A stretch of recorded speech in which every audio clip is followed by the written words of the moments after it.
Bomb on the bridge with a Tycon flow snap, vivid like the Nikon. Been cold with the vibe warm, keep it locked like the vice arm. They got her twisted like the coat arm, heart something froze like the snowstorm. Her tote bag match her throat charm. She from the land of the sand where they flex so subtle when her drink mint muddle. Left home and her man in the game that he played for the sand of the shade. She parades you to square in her shades. She like why you do that, niggas be deceptive. Young pretty restless, long as a check is addressed to a residence. She self-heal therapy, she beat 10 on clearance, but she shopping for clarity. Reap what she sold for the dividend. Know what time is the medicine, copping the wristwatch Cartier with the bezel on her credit. Demanding hers where it's due. I swear she's so sadistic, defensive, pessimistic, reclusive. She too lit, independent. She too quick to dismiss courtship, concerned with malice. She pile up as the bout ends. She throws a talent. She clutch a half full chalice. Sip you from fountains. Check her rap. She chic, maneuver mountains. Fly away with you.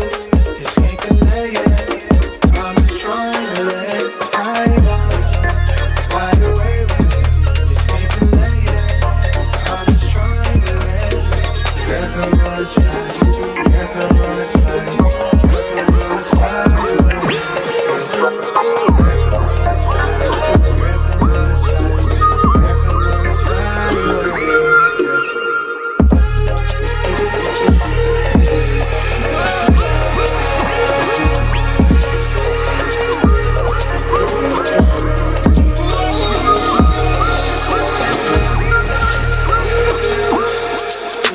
I let the thumbnail distract me from the bigger picture. Losing sanity to misplaced feelings. Real shit kept keeping her makeup bristles. Hotline bling, she sent 1,000 kisses. I just tripped, I sold 1 million tickets. I'm way too focused on this image lately. My mind is racing, 1,000,000 miles a minute. No time to slide, I guess I'm bad with distance. I never text you back, lately my thoughts they drifted around the shots to keep us all from losing who we are. We're products of a generation where we swiping left across the interfaces. All my mind I tend to be evasive.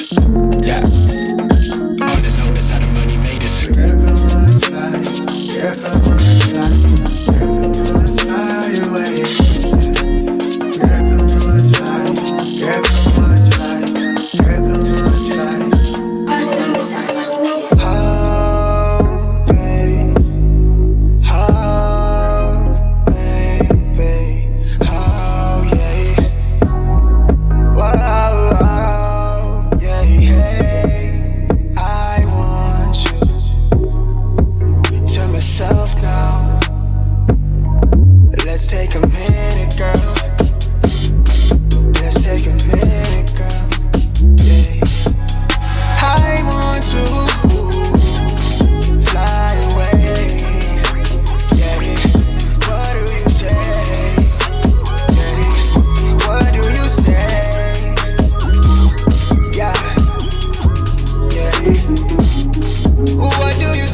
Yo, what up, y'all? It's your boy Rob coming back at you once again with another live stream. So before we get started, you already know what to do. If you're not subscribed to the channel, make sure you hit the bell icon twice. Smash the like button, share this video out to all of your followers, and let's get it cracking, all right? So shout out to everybody who is in the building early. It's good to see each and every one of you. If you guys can hear me okay, please give me a thumbs up or a radiation emoji in the chat. If you cannot hear me or the visual is bad, please give me a thumbs down or a angry face and I will work on it. All right. I'm going to shout out everybody who is in the building early. All right. We got DC Precise in the house. We got Volvo 2 Love. We got Cameron Jones. We got Al McGowan. We got Jerry Bedford. We got Miss Nisi. We got Alonzo Griffin. We got Volvo 2 Love. We got Shamika Gray. We got John Guillory. Shout out to you, bro. All right. Shout out to everybody that's in here. All right. If you guys have not smashed that like button yet, please help me out. Take a moment, smash that like button. Also, if you guys have not shared the stream to your social media, please take a moment, share the stream to your social media. Shout out to Tia. What's good with it, Tia? So, what we're going to do is going to kind of be like a time lapse, all right? Because I pulled up some articles that I had planned on talking about, and those articles, for the most part, are already out of date. And what we're going to end up doing is we're going to end with current articles. Now, the reason why is because I want people to pay very close attention to the price jump. And I want people to pay very close attention to the short span of time that this price jump occurred within. All right. So what I need people to do, I'm gonna need some active chat participation today. I need a couple people to verify the Bitcoin price today for me. All right. I have it listed in the title as $60,369.88. If a couple people in the chat could look up the Bitcoin price real quick and throw the number that you find in the chat, that would be great. Why am I asking you that? I'm asking you that because that is the price that it is today, February 28th of 2024. I had planned on doing these streams about a week or two ago. This is where we were on February 9th. Shout out to MoFax. We got MoFax with 60,357. All right. Just about 2 weeks ago, Bitcoin was topping at $46,000. Shout out to DC Precise. DC Precise got $60,317.16. So can we all agree that on February 28th of 2024, a round figure is that Bitcoin is $60,000? Can we all agree? Now, mind you, this is 19 days after this article was published. 19 days. So what I need somebody to do in the comment section is I need somebody to subtract 60,000 from 46,000, or subtract 46,000 from 60,000. What do you get? You should get 14,000, right? That's $14,000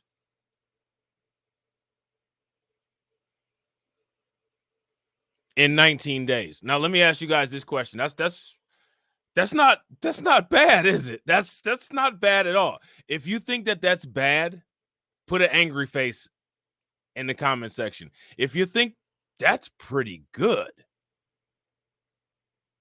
then put some flames in the chat.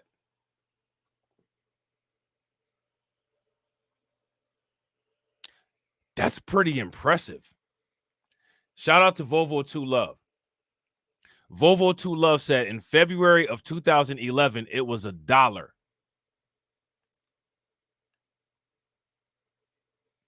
$1.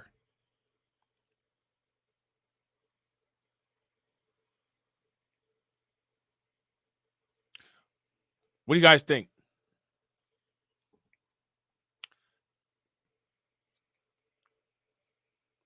Pretty impressive, isn't it? Pretty impressive. So we're going to go through this article right here. Now, remember, this is an article from February 9th. At February 9th, we were eyeing $46,000, hoping that Bitcoin would get beyond $46,000. I'd say we're beyond $46,000. That's what I'd say. You know what I'm saying?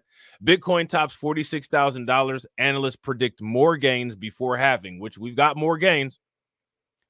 Bitcoin soared past the $46,000 price point early on Friday morning as analysts predict more bullish momentum ahead of the Bitcoin halving. Now, let me ask you guys in the comment section, how many people know what the halving is? If anybody knows what the halving is, or if anybody is kind enough to look it up and tell us what the halving is, go ahead and put it in the comment section. Shout out to MoFax. MoFax says, in all fairness, if you haven't bought in 2021, then you haven't broken even yet. That's facts. See, I bought way back in 2017. You know what I'm saying? Check. I need somebody to do me a favor. Check the Bitcoin price February 28th of 2017. Let me know what that price is.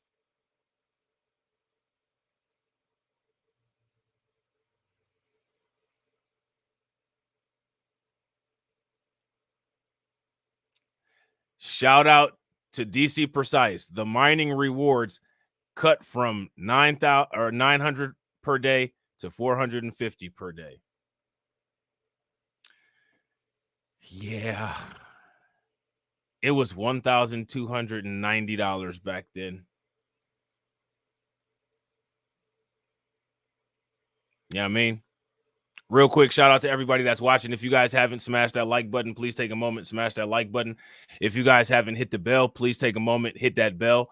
Also, if you guys haven't shared to your social media, please take a moment and do that. Yeah, it's measured in any currency, Tia. Since we're here in the United States and we use US dollars, for the most part, it's measured in US dollars. Shout out to Carlton Way. What's good with you, bro? Bitcoin sailed past the $46,000 mark early on Friday morning, notching another 4% gains from the day before. At the time of writing, the Bitcoin price is $46,457. 8% higher than it was the same time last week, according to CoinGecko data. This is the highest Bitcoin price levels observed since last month. And as you guys can see, we're $14,000 above that today. Shout out to Keith Evans.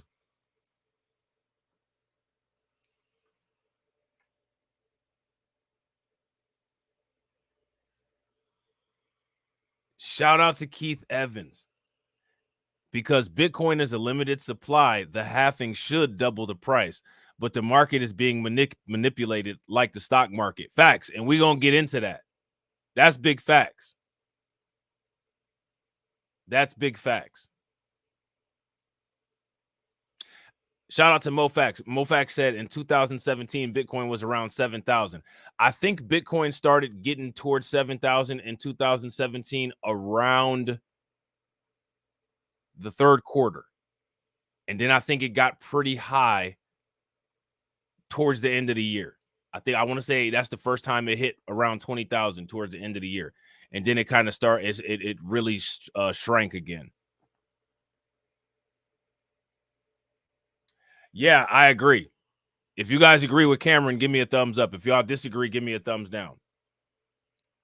Cameron said they crashed it for a couple of years to flush out all of the small players. Now they're inflating it again.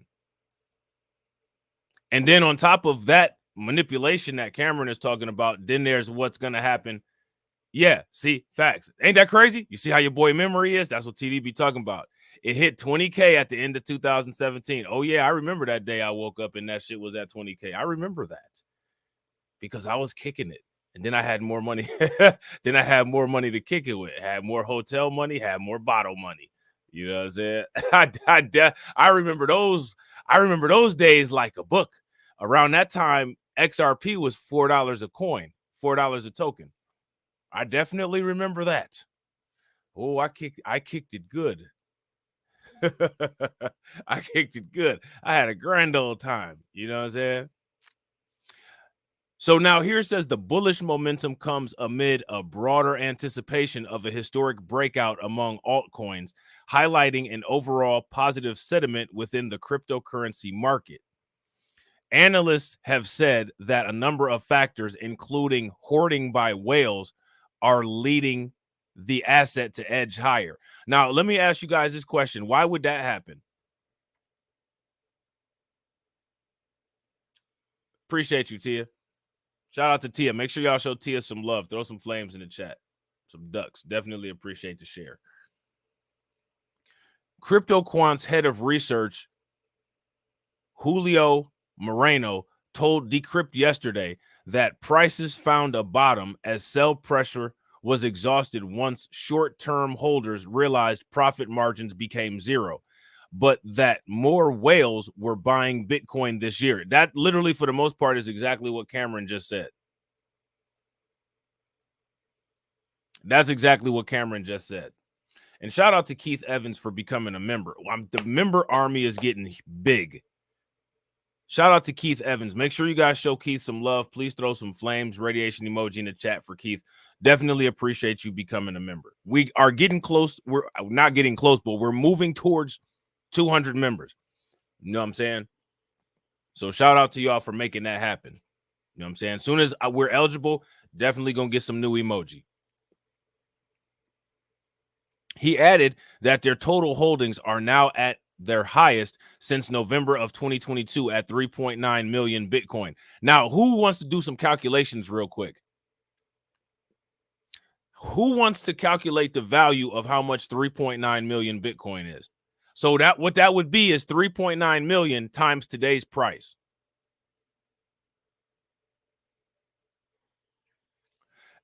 And I haven't done a crypto stream in a long time, but I want to try to plan to do at least one or two a week. And what I'm also going to do is I'm going to link in the cards that pop up while you're watching the replay, the playlist of all the old crypto videos that I've done. Shout out to Miss Nisi with the $10 super chat. Definitely appreciate you, Miss Nisi. Miss Nisi been killing it on the support. Make sure y'all please show Miss Nisi some love. Throw some flames and some radiation emoji in the chat. Miss Nisi damn near about to be the sole proprietor, you know what I'm saying, of my side project that I'm going to do. You know what I'm saying? So shout out to Miss Nisi. Definitely appreciate it. Now, yeah, Ethereum over 3,200, bro. Shout out to MoFax. $234 billion. That's when we're talking about cryptocurrency, Bitcoin, Ethereum, Solana, Litecoin, Bitcoin Cash. We're talking crazy amounts of money. What was the name of that asteroid that had $700 trillion worth of precious metals on it that we talked about? 16 prime, I think was the name of it. We're talking about damn near 16 prime amounts of money. You know what I'm saying? One popular trader who goes by Crypto Tony on Twitter predicted that Bitcoin could rise as high as $47,000 that day. And remember, that day that we're talking about is February 9th. Okay. Michael Van de Pope, CEO and founder of MN Trading Consultancy, said on Twitter that he thinks that the strong price altcoin could mean Bitcoin rises as high as 51,000 before the Bitcoin halving. So let me ask you guys this question. Has the Bitcoin halving occurred yet? Let me know in the comment section if the Bitcoin halving has occurred yet. Because remember, we're at a price higher than 51,000 currently. Okay. So named because the regularly scheduled event reduces the rewards paid to miners who validate transactions on the Bitcoin network by half. So shout out to BTC Precise for putting that accurate description of the halving in the comment section. And shout out to Black Bitcoin Key and shout out to Cameron. No, right. So we've already exceeded the expected price. They expected the price to get to 51,000 and it's already at 61 it's already at 60,000. Ironically, shout out to DC Precise, is going to be around 420. Current estimates are that it will take place in mid-April, according to NiceHash. All right. Other analysts have suggested the current price action is the result of U.S. spot Bitcoin exchange-traded funds, ETFs, launching last month. There are signs that traders who sold Bitcoin at the launch are now seeking re-entry into the market, another indicator of a broader market optimism regarding Bitcoin's potential for further gains. Let me ask you guys a question. How long now has the market been optimistic on Bitcoin?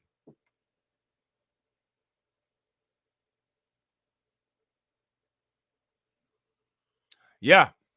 Facts. You guys see what Keith says here? People don't know that you can get in Ethereum cheap. $300 is 1/10. And if it goes to 30K, that's 3K. Facts. Super facts. And honestly, I believe that Bitcoin and Ethereum will continue to grow, but I believe the next explosive growth will be Solana. And again, this isn't financial advice. This is just my assumptions. I believe that the biggest will be Solana, and Bitcoin Cash, I think, will jump up again because you can always get some nice gains buying and selling Bitcoin Cash. You know what I'm saying? Shout out to DC Precise. Now, DC Precise says the estimated halving date is April 17th of 2024. Now, here's my question for you guys. What do you all think will happen to the Bitcoin price after the halving date? What do you guys think? Let me know what you guys' thoughts are. Meanwhile, Ethereum, shout out to Keith, gained 2% since yesterday, and it's currently trading for $2,467.36. Now, again, remember, this is from February 9th. Is there anybody that can put today's price of ETH into the chat? So on February 9th, ETH was $2,467. What is the price of ETH 228 of 24?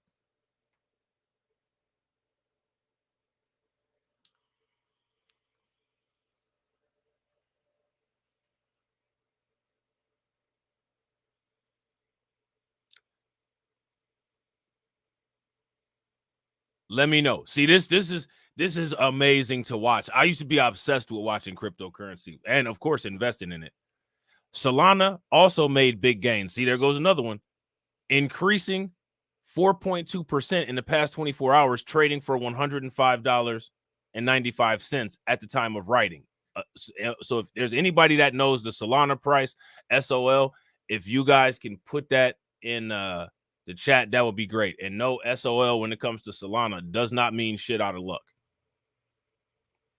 You know what I'm saying? So what we got next is an article that talks about what we were just talking about, the speculation on the Bitcoin halving. Okay.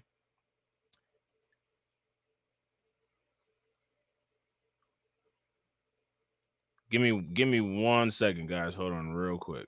Let me see. Okay. All right, my bad. I think that Solana will run too. How many people think that Solana will give you some good gains on an investment? I've already made some good gains on Solana. How many people invested in Solana when Solana was under $100? Which wasn't that long ago. What, maybe like 2 or 3 weeks?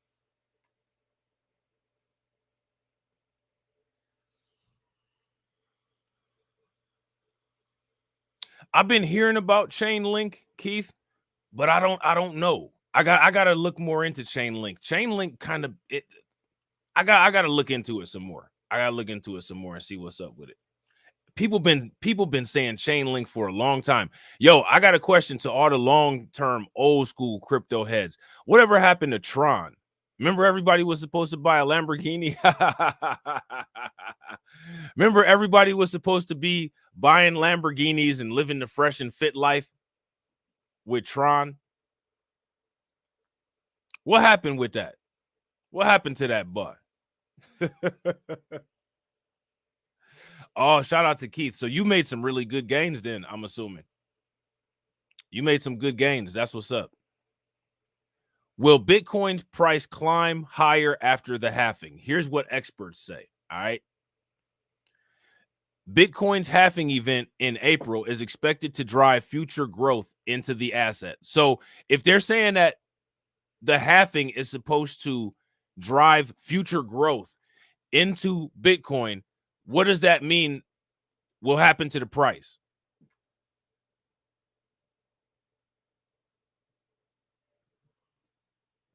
What's that mean is going to happen to the price? Analysts predict a target price of $150,000 to $200,000 midway through next year. Now, here's my question for all the crypto heads in the comment section. How likely do you guys think that that is? Shout out to Keith. Throw some flames in the chat for Keith. Keith says, bought my house 3 years ago with Bitcoin. There was this one nurse that I used to talk to that I was real cool with. He was an African dude, and he worked at this place in Cleveland. And I was telling him about Ethereum. He started stacking up his Ethereum. He advanced in his career, and he bought a house based on all that dough that he had. Shout out to my man, AB Promotions. AB Promotions said, all the way up. Make sure y'all show AB some love. He the third stream sponsor. Make sure y'all throw some flames, radiation emoji in the chat. This $150,000 and $200,000 estimate, these look real good.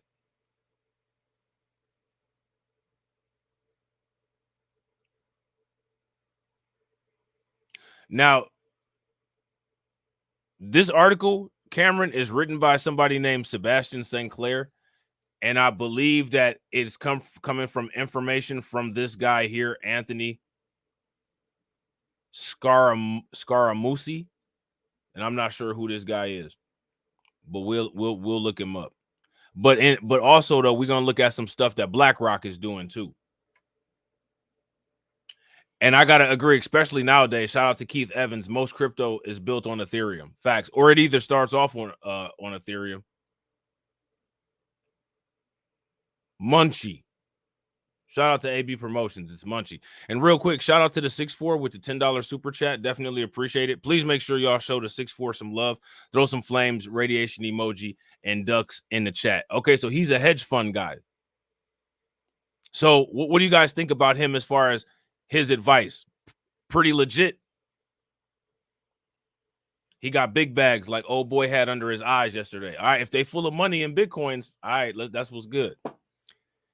And what's being heralded as the year of the dragon, Bitcoin is breathing its own fiery trail, helped in part by the much anticipated halving event slated for April.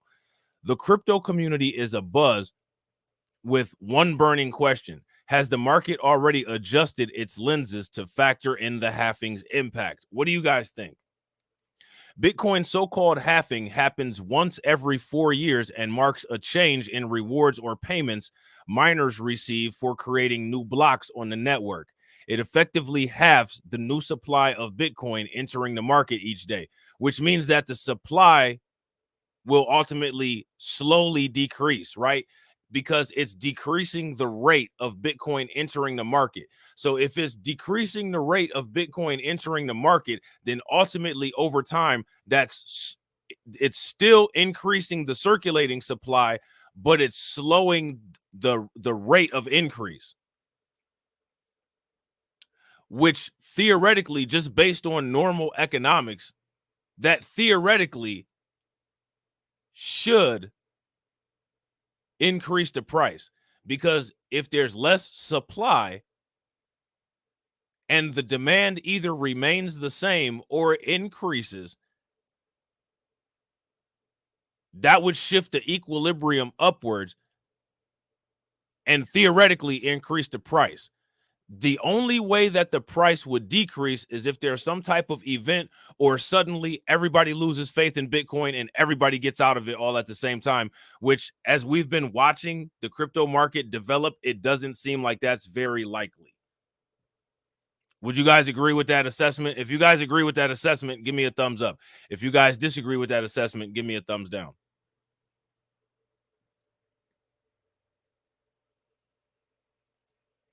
The next halving will likely be in mid-April, and we'll see miner rewards drop to 3.125 Bitcoin from 6.25 Bitcoin. Can you imagine the miners now who are earning that per day?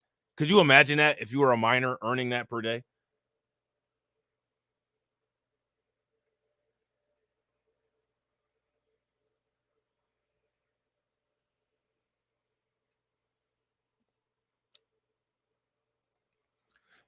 Fewer Bitcoin in circulation means, in theory, that the value of the assets will rise with demand and amid more scarcity in supply.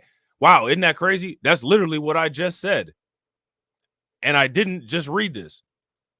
That's literally from micro and macroeconomics freshman year. You know what I'm saying?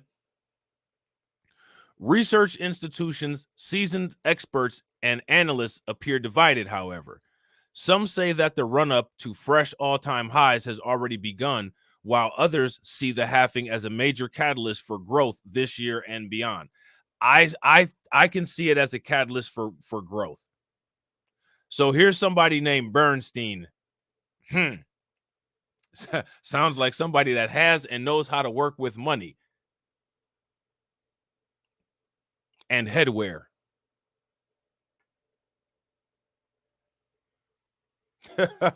Sounds like somebody that knows how to work with money and headwear, doesn't it? Traditionally, Bitcoin's value has surged following its halving events. So the pattern that Bitcoin has is that the value increases after the halving events. Yeah, and I agree. Black Bitcoin Key. If you read the white paper, this is old news. Facts. Oh, the HODL, old school crypto heads. We've been talking about this for a minute. Okay.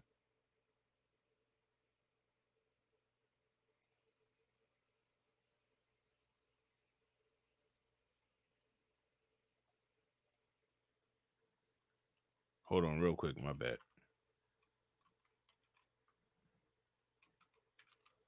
All right. Yet this time, the price dynamics pre-halving are being influenced by a unique blend of heightened demand from exchange-traded funds and the expected supply squeeze resulting from the halving, research firm Bernstein said in a note to clients. We expect Bitcoin to touch a cycle high of $150,000 by mid-2025 and touch an all-time high in 2024, Bernstein analysts wrote. Bitcoin reached a record high of almost $69,000 in November of 2021. How many people remember that?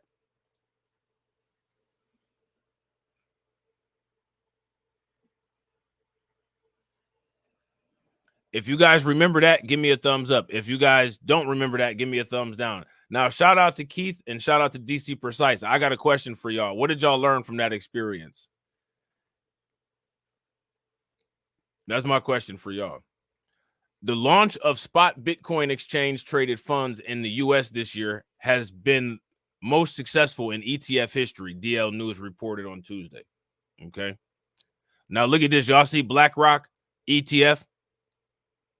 Now let me ask you guys a question. If a company like BlackRock is invested in cryptocurrency, would you go as far as to say that it's an illegitimate scam, something that shouldn't be paid attention to at all? I'm just curious. I'm just asking for the common sense answer. If the people that have all the money are this serious about this? Is this something that you should turn your head away from and not pay attention to and write it off as a scam?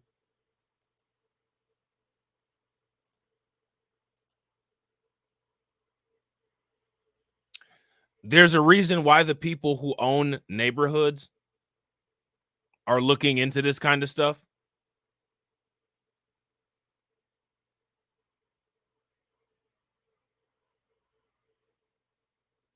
But don't let me tell it. You know what I'm saying?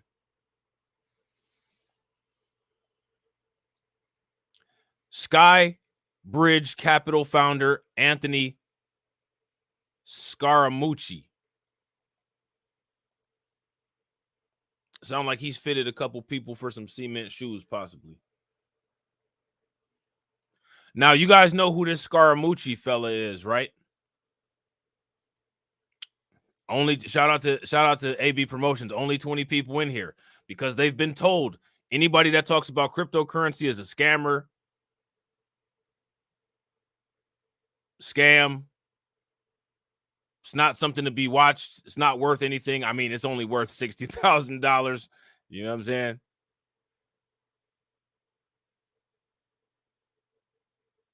saying? Keith says Scaramucci is a clown.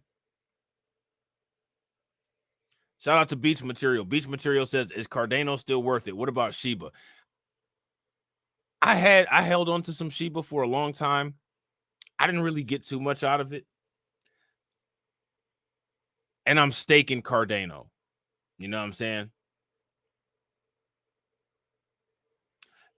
Shout out to Black Star Racer. We need to be locking people out and blocking people out with the crypto. Man, bro, listen. You next time Izzy is able to come on a stream with me, Izzy will tell you.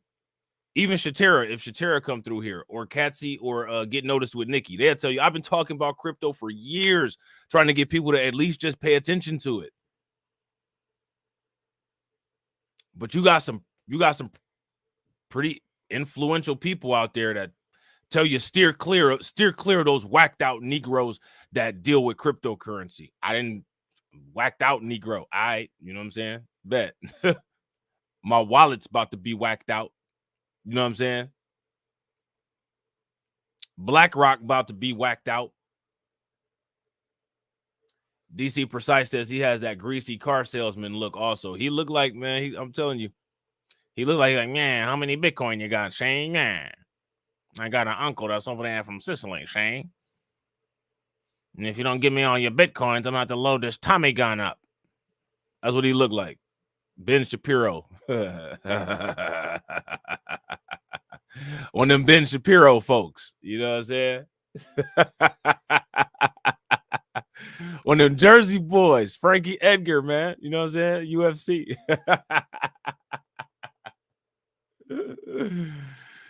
Oh, man. Shout out to Cameron Jones. Cameron said the doctor flip-flopped on crypto.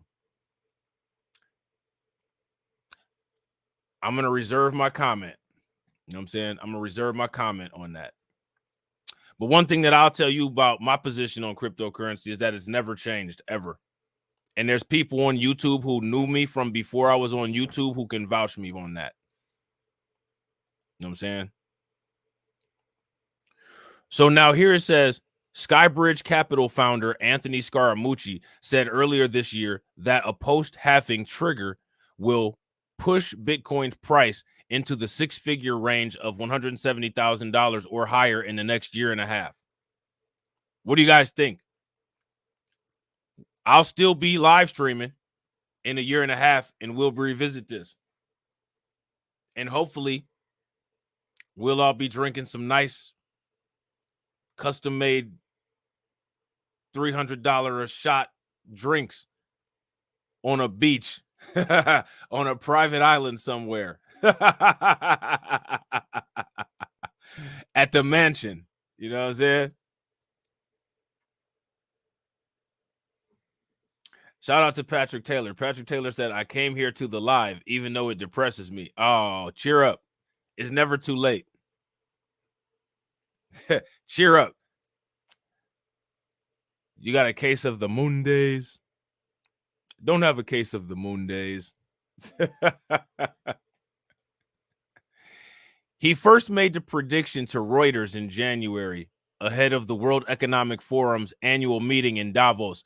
Not too many content creators talked about the weird stuff that was going on in Davos, at least not too many content creators in our neck of the woods. They were talking about it all over the place everywhere else, though. How many people know about that craziness that was going on in Davos?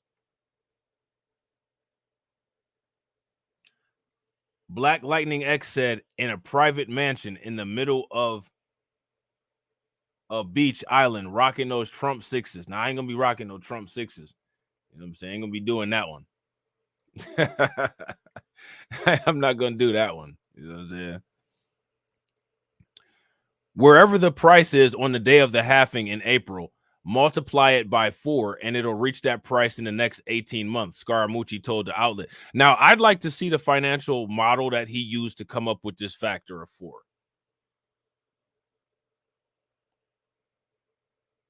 I want to see where he got this data at to come up with this factor of 4.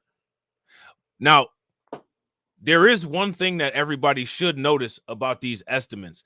Do you all notice that there's no estimates that have the Bitcoin after the halving lower than the price of it today?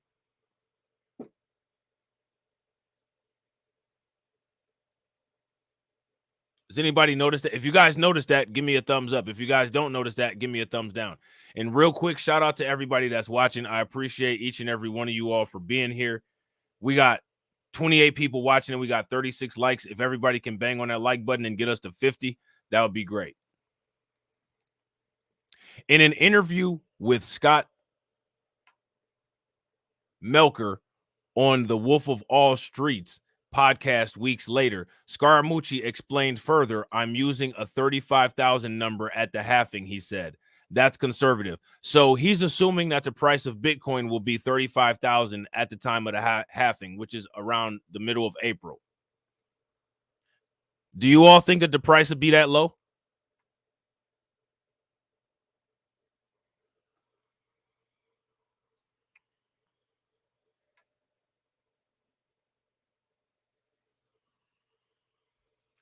Shout out to Patrick Taylor. Patrick Taylor said, told you this guy back in 2010 and 11 told me to invest $1,000. If not, just toss $500 and leave it. Damn. You have to feel that pain. You know what I'm saying? You've got to let that pain go all throughout your body. You know what I'm saying? You got to let that pain resonate in your heart.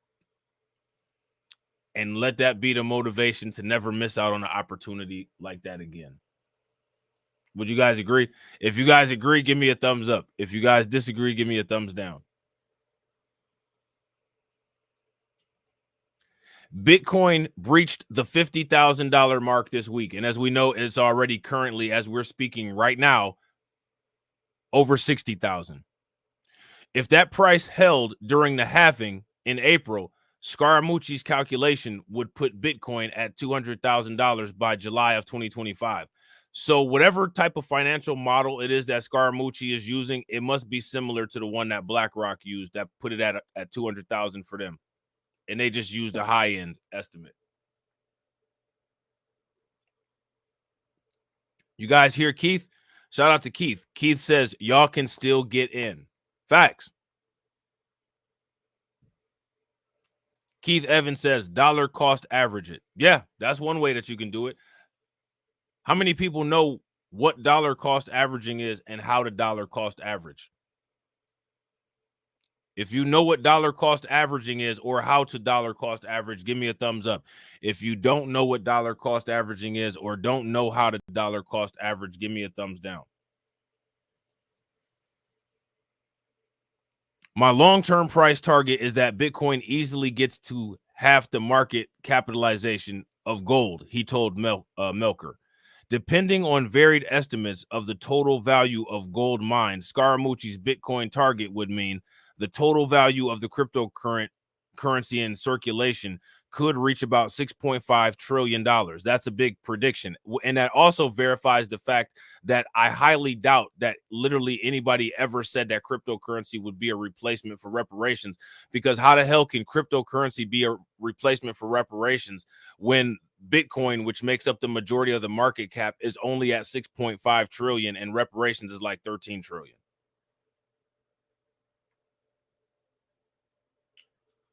So my question is, who said that? You hear people throw that out there, and my question is, who made that statement?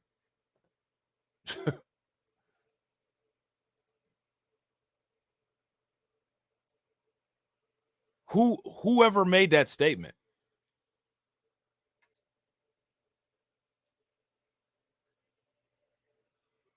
It doesn't even make any sense. The entire cryptocurrency market capitalization isn't even enough to cover reparations, let alone the Bitcoin market capitalization.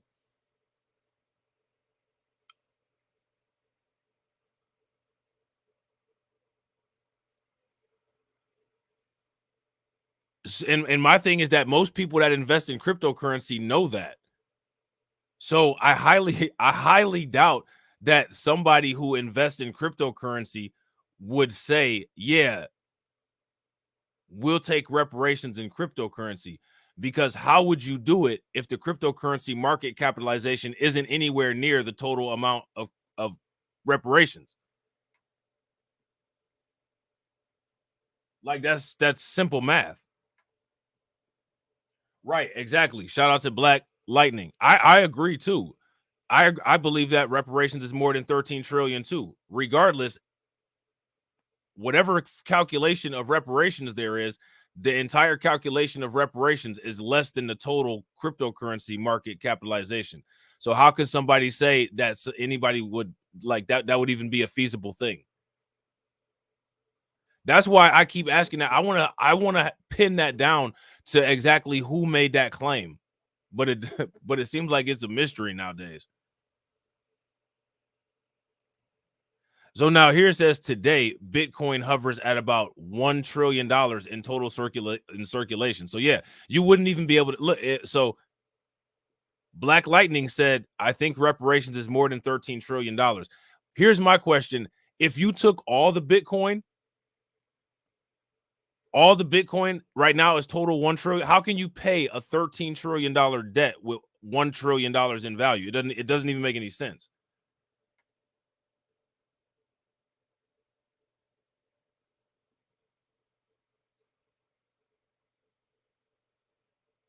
Like that's simple math. You know what I'm saying? Like, am I crazy or is that just me?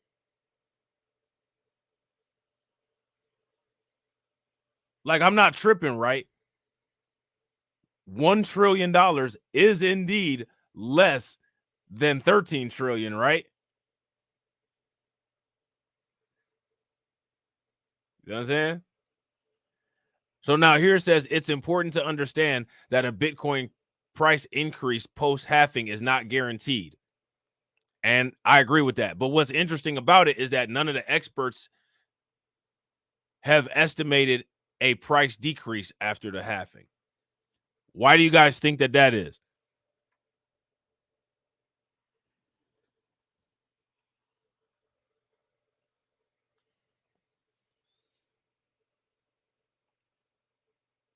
This was warned by Michael Zhao, a research analyst for Bitcoin ETF provider Grayscale last week. The anticipation of Bitcoin halvings suggests that savvy investors might buy early, potentially inflating prices before the event. Now, let me ask you guys a question. Do you think that that's possibly what's happening now?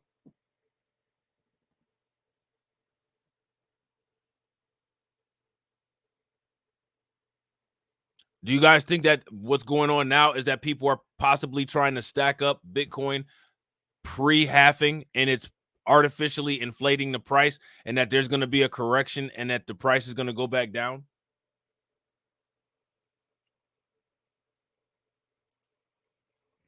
This challenges some models that link scarcity to price increases, but fails to account for the predictability of such scarcity. Observations from other cryptocurrencies with halving events like Litecoin show that the price increase post halving aren't guaranteed. How do you guys feel about comparing a halving of Litecoin to a halving of Bitcoin? I don't think that Bitcoin and Litecoin are in the same class to make a fair comparison about behavior of Litecoin post halving to behavior of Bitcoin post halving. I don't think that comparing those to each other would. I don't think that makes much sense.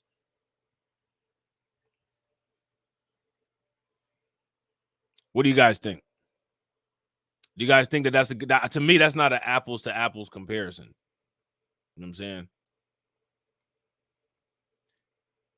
For example, the European debt crisis in 2012, the initial coin offering boom in 2016, and the economic stimulus during the 2020 C-19 pandemic all coincided with Bitcoin price surges, highlighting its appeal as an alternative investment during economic uncertainty. Now, let me ask you guys a question. What other types of investments do people put their money into during times of economic uncertainty?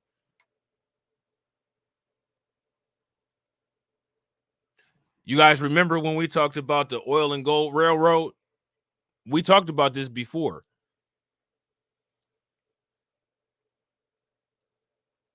Yeah, I agree, Black Bitcoin, and I agree, Kevin, or I'm sorry, Keith Evans. Yeah, Litecoin and Bitcoin are kind of different. In facts, gold is a asset that people put their money into during times of economic uncertainty.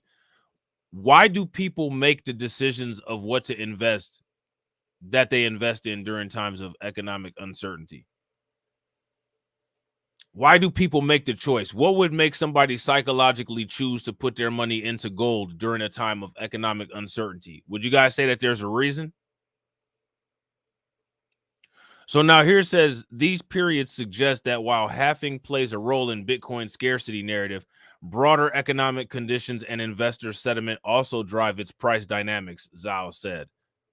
Sin Futures Rachel Lynn. So this woman, Rachel Lynn here, co-founder and CEO of Sin Futures, a decentralized derivatives trading platform, said that while the halving supports markets, it's unlikely to drive a full-fledged bull run. I don't think anybody was assuming that there'd be a full-fledged bull run. I was assuming that they would that what we're talking about is just raising the price level and it'll probably stabilize at some point. I don't think there's going to be an eternal bull run from the halving event. I think what's going to happen is just the normal stabilized price is going to significantly jump and then stabilize. That would be my assumption. What do you guys think?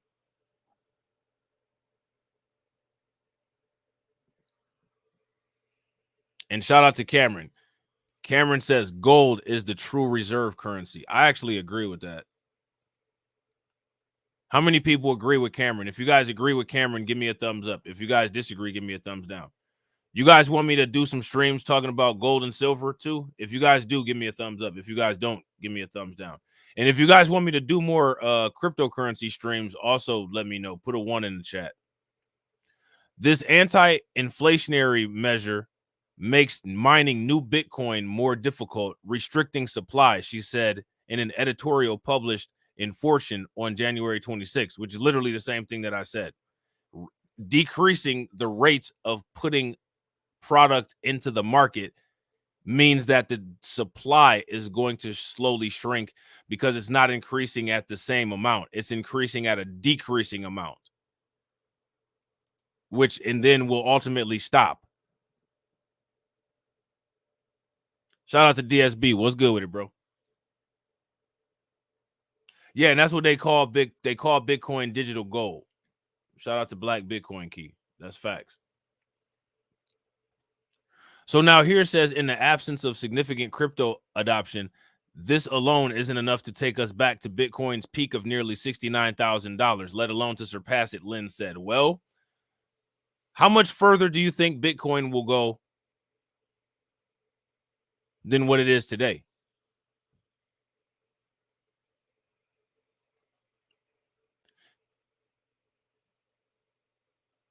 How much further do you guys think that Bitcoin will go than what it is today?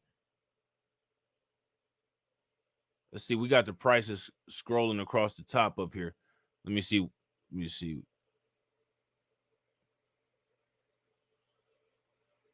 Right now, Bitcoin is at $60,500. Ethereum is at 3,336. I'm pretty sure these are the highest prices that Ethereum has ever been.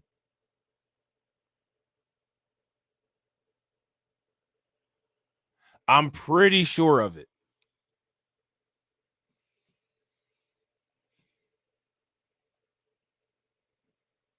Right. The way that it's going, unless there's a sudden market correction, Black Bitcoin Key. But yeah.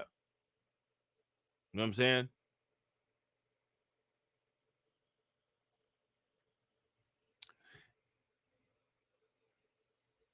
Now look at this.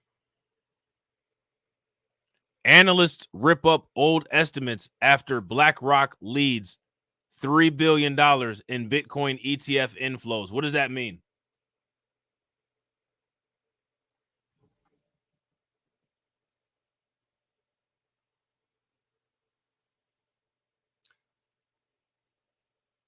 Did Ethereum go up to 6,000? Did it?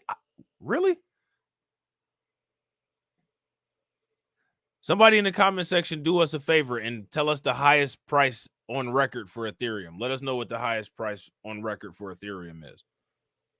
I know Bitcoin Cash was like up to like 4,000. I didn't think that Ethereum at Bitcoin Cash's highest, when I want to say Bitcoin Cash was up, was Bitcoin Cash was like in the 4,000s, I thought, wasn't it? Or maybe it was like 1,000 something.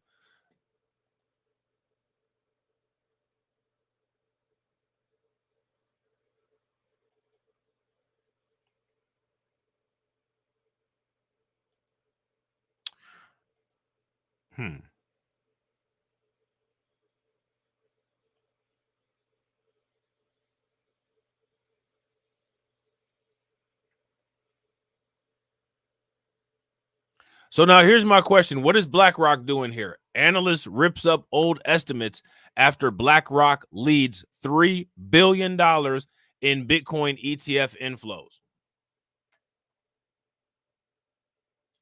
Oh, okay, shout out to Black Bitcoin Key. Make sure y'all show Black Bitcoin Key some love. Appreciate it. Ethereum all-time high was 4,100 in 2021. So it's not quite there yet, but it's getting there. It's approaching. You know what I'm saying?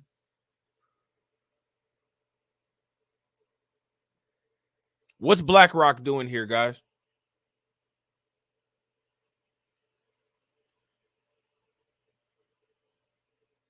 The news comes after the 10 US-based spot Bitcoin ETFs doubled their cumulative net flows to $3 billion in 3 days, with more than $500 million added on Tuesday alone, data shows.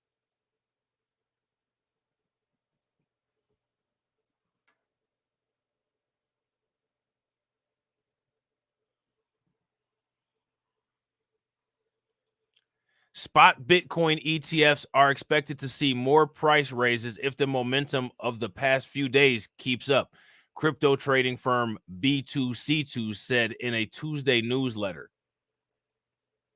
Okay, let's check this out. We might have to look at this.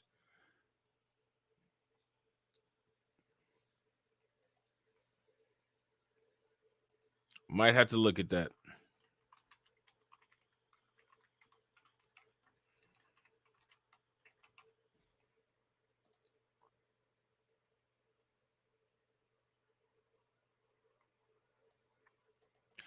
What are all of these indicators showing? Yeah, they trying to corner the market. They trying to do some high level lockout blockout. Would you guys agree? BlackRock trying to do some high level lockout blockout.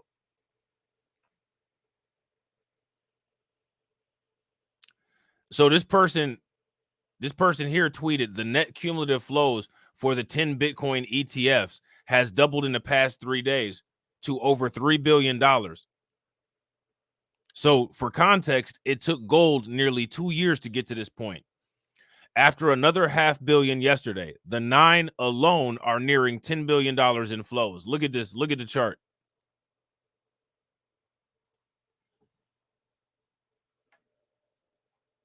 Shout out to L12. Ethereum's highest price was $4,721.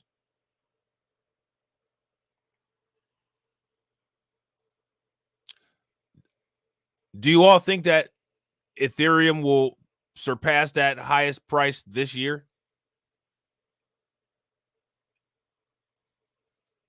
If you guys think that Ethereum will surpass that price this year, give me a thumbs up. If y'all don't think that Ethereum will pass that price this year, give me a thumbs down.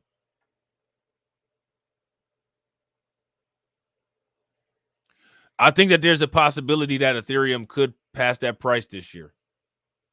It's only February. But then at the same time, it could crash really bad. You know what I'm saying? The news comes mere months after Galaxy estimated there would be $14 billion of new inflows in the first year of spot Bitcoin ETFs being launched in an October blog, accounting for the circa $6.5 billion exiting GBTC. We have seen net inflows of $3.1 billion in little over a month of trading, B2C2 said. Wouldn't it be nice if each one of us had $1 billion next month?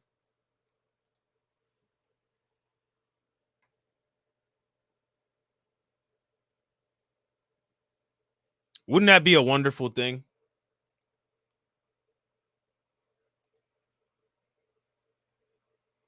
And I gotta agree. Keith, I gotta agree. How many people also invest in gold in here? You guys invest in gold or invest in silver or anything like that?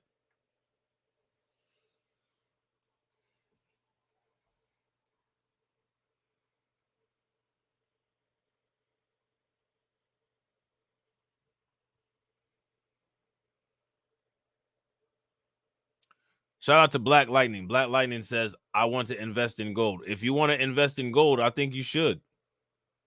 How many people think that if Black Lightning wants to invest in gold, then he should? There's some places that you can buy gold online, bro.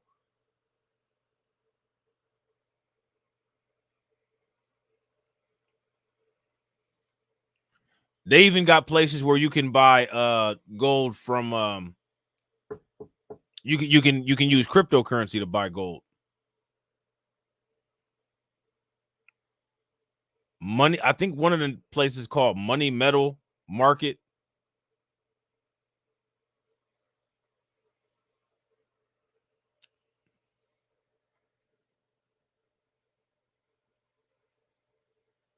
I ain't mad at it. I feel it. I get it. Yeah, I bought at SD Bullion before. How many people have ever bought at SD Bullion? SD Bullion is pretty good. They send you certificates of authenticity with your purchases too. Yeah, you can buy through PayPal. Facts. It's real easy to buy. And a lot of those places, they have a lot of the stuff for like bug out bags too. They have freeze dried food and all kind of stuff like that.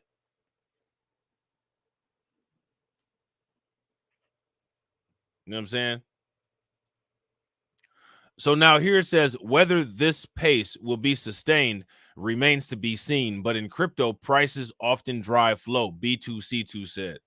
The bullishness around spot Bitcoin ETFs has been identified as a key driver behind Bitcoin's recent rally, which saw it pass the $50,000 mark last week. So remember, we're talking last week. These are still old articles.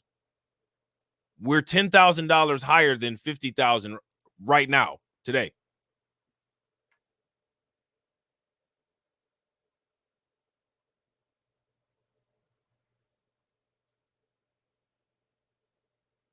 Okay. BlackRock and Fidelity continue. Look at this. BlackRock and Fidelity continue to dominate the ETF race. Now, here's my question. What does that mean? What are they competing with each other for? What's the end goal here? This is what people should be looking at this, trying to figure out what these big companies are doing, and for their own personal investment, mimic what a lot of these big companies are doing so that you could be ahead of the curve.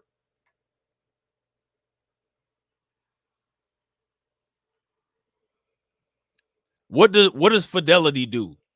They manage a lot of mutual funds and stuff like that, right?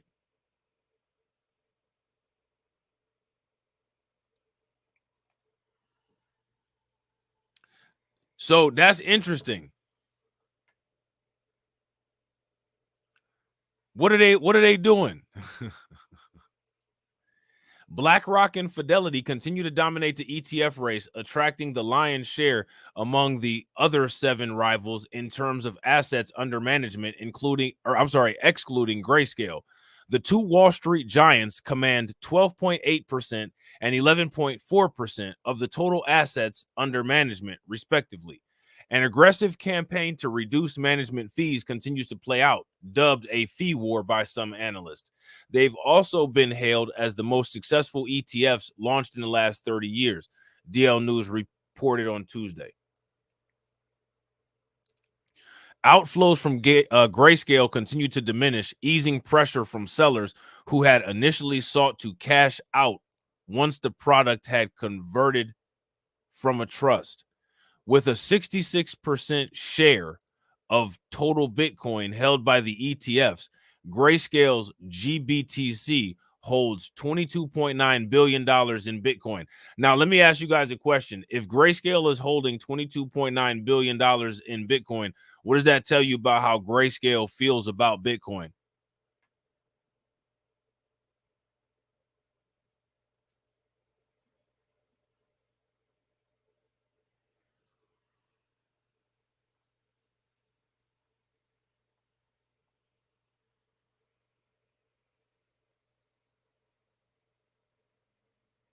Yeah, and that's fact. Shout out to Black Bitcoin Key. ETC, which is Ethereum, is just a note. Or Ethereum Classic is just a note, not a real asset you actually own. Or are you talking about ETFs? You mean ETFs? shout out to AB Promotions. AB Promotions said, Rob, people don't like this talk. Here go Michael. Why don't they? And if I'm able to get more time, ETF. Okay. Yeah. ETF. That's one of the ways that they quantitatively ease these prices and manipulate the market through ETFs. Like it's like similar to derivatives and futures and stuff like that. But this is one of the questions that we got to get to the bottom of. Shout out to AB Promotions. AB Promotions says people don't like this talk. I got to agree with AB Promotions. I don't think people like this talk. And my question is, why do people not like it?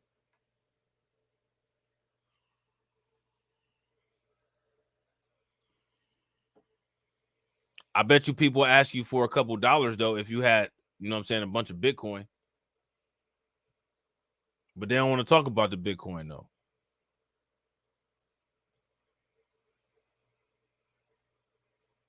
Y'all know how I feel. So I'm not, y'all know how I feel. You know what I'm saying?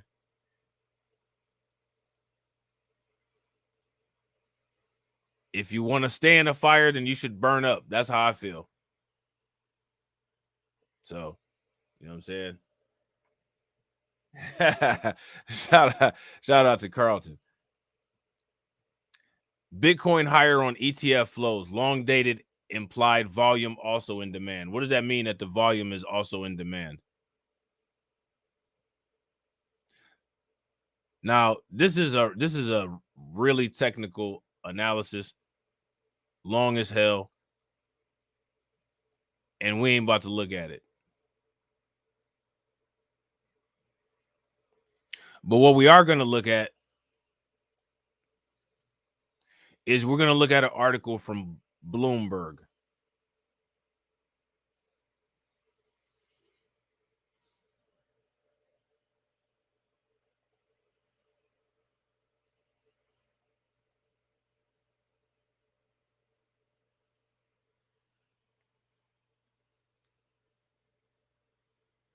Shout out to Keith Evans. Keith Evans says, my wife knows I made money off crypto and still scared of it. Do you let her spend any of the money that you made?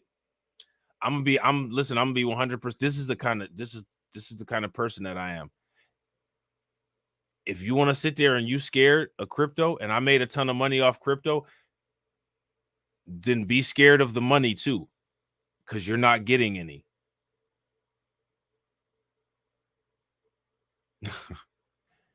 You're gonna spend that regular money. And I don't care. And that crypto is kind of easy to hide. So you ain't getting that in the alimony if you think you want to if you want to trot your ass off somewhere. You know what I'm saying? Nah, you all right, Black Lightning. Don't trip.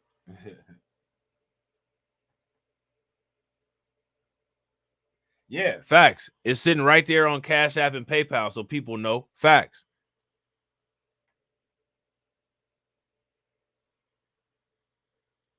Shout out to Keith Evans. Now, here go the question that you got to ask. What if cryptocurrency was made for regular folks, quote unquote, and regular folks just sat there staring at it, and the people that got money decided to swoop in and start playing with the money? Can you really feel sorry for the regular folks? See, this is my mentality.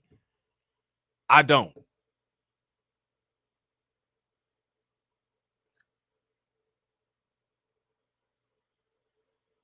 Because like Apocalypse, I actually believe in survival of the fittest. You know what I'm saying?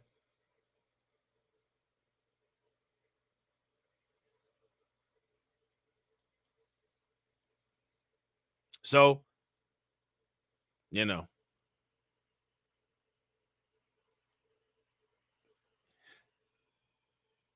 See, like that's what people don't understand about Apocalypse.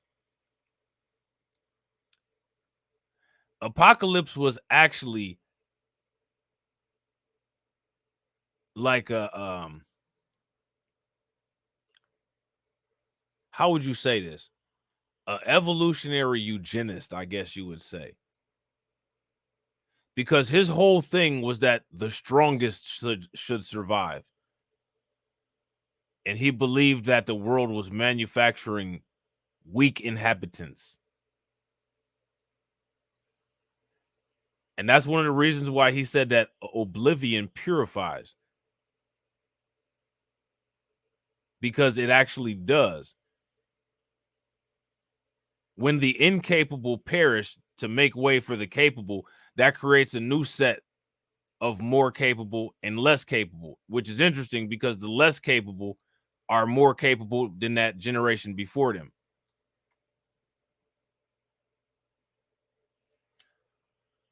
Shout out to Man7. Man7 asks, thoughts on Dogecoin? Was it a pump and dump? Well, here's the thing, right? Dogecoin was a meme coin. And the supply of Dogecoin is ridiculously large. So my question for people is, unless there's a significant coin burn,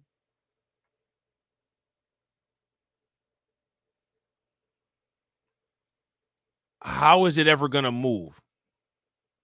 What's gonna be the driving factor besides Elon Musk tweeting and then taking back his tweets that make any of the meme coins move? Patrick Tyler said, Rob, like, let the weak be deleted. I mean, it ain't me saying let them be deleted. They letting themselves be deleted. You know what I'm saying? I'm so weak. Well, why don't you try to get strong? I'm so weak. Okay. Then somebody comes and overpowers you. I don't know what to say. You know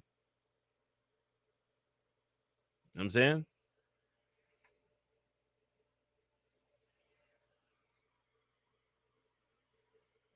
That's one of the reasons why I had a takes that I do on other issues.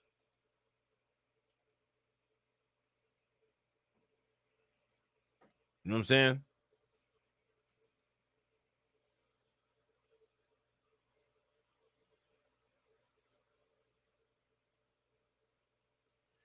And my thing is that I'm not even as hardcore as I sound, because like if people are just willing to be open-minded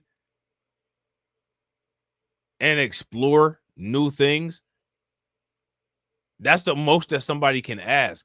But the problem is that most people are not even open-minded enough to even try to explore or even learn enough about new things. People not even open-minded enough to learn about something new, to where what they learn might actually validate why they are, skeptical about it. They just want to be skeptical because they said so. We're already dealing with certain people and they're said so.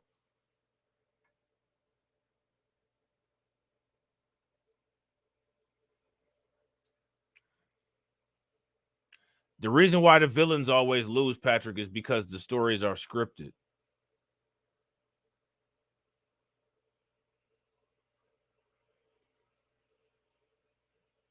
If any of those stories were reality, none of the villains would ever lose.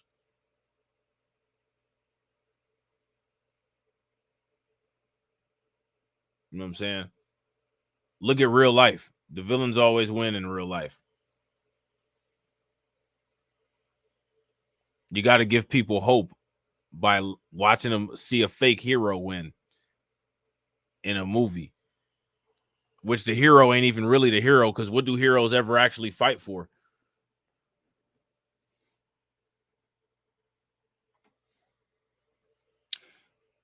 Optimus Prime was a transformer that was fighting for Earth. Megatron was a transformer that was fighting for Cybertron, but somehow Optimus Prime was the hero.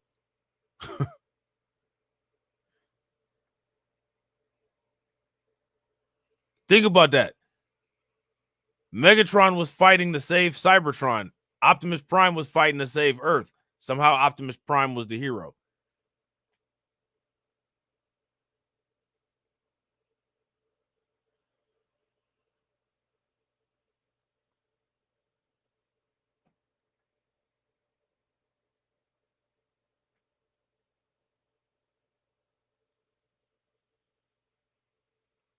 Cameron said Cameron said he was fake.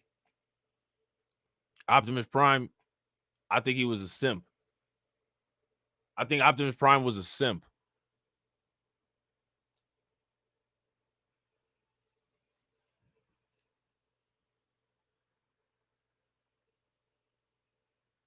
You know what I'm saying?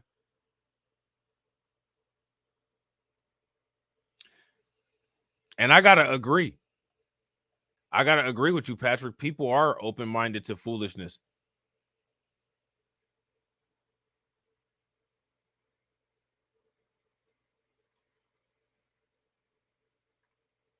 You know what I'm saying? People are open-minded to pity parties too. Shout out to Black Bitcoin Key. Black Bitcoin Key said Doge is 99 cents right now. Oh, wow.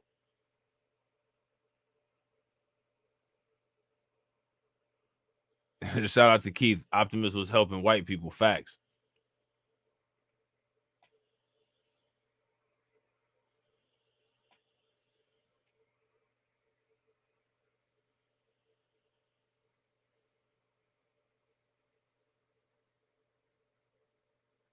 Wait, is it 99 cents, Black Bitcoin Key, or 9 cents? Because you put 99 cents. Make sure I'm reading this right. I haven't checked on Doge in a minute.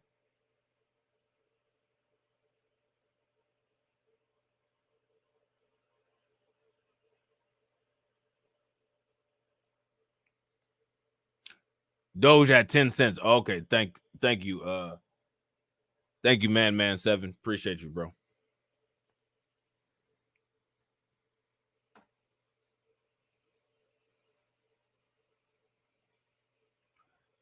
Bitcoin eyes longest winning run in a year as ETF attracts inflows.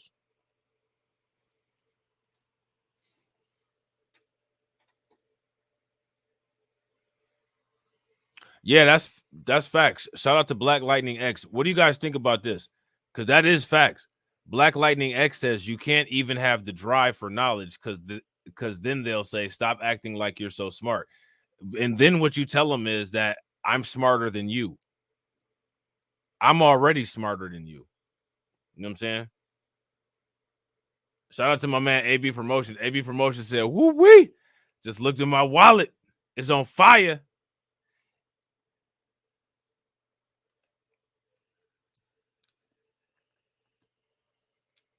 Everybody will complain about money though, how they don't have no money.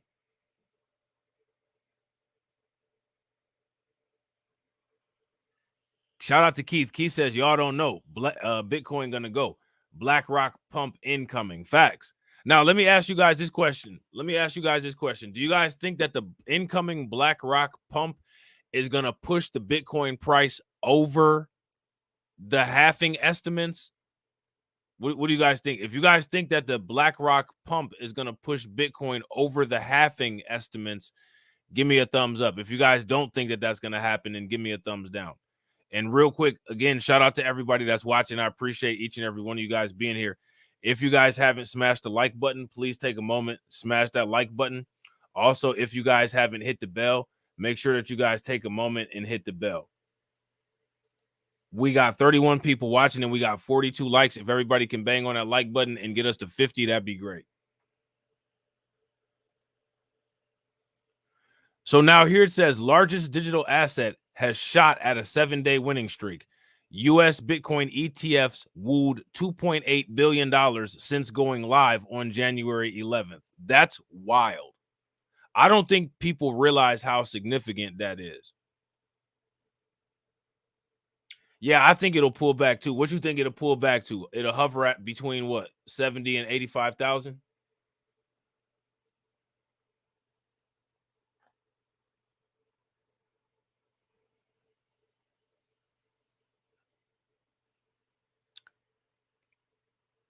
So even if you were to buy it now and it did pull back and hover at $70,000 to $85,000, you still made money.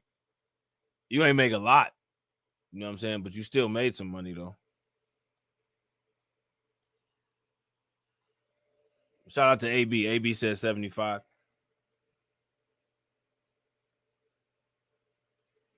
Yeah, I gotta agree. This is we're on the road to institutional adaptation. You know what I'm saying?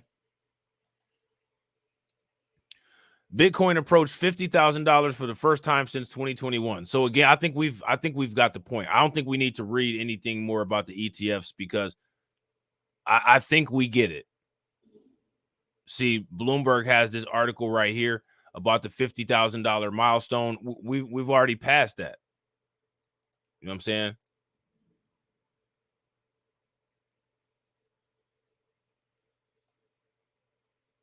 Now, I do want to read this. I do want to show y'all this. How many people read CoinDesk? If you read CoinDesk, give me a thumbs up. If you don't read CoinDesk, give me a thumbs down.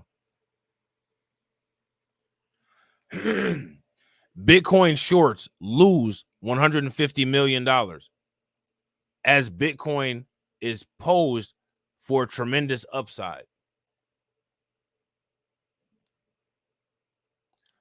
A market observer said that Bitcoin and crypto markets will enter an unprecedented phase of adaptation. We literally just talked about this as prices eventually breach lifetime peaks. So allegedly starting this year, we're going to see major breakout. Starting this year, we're going to see major breakout. And there's 27 of us in here to enjoy it.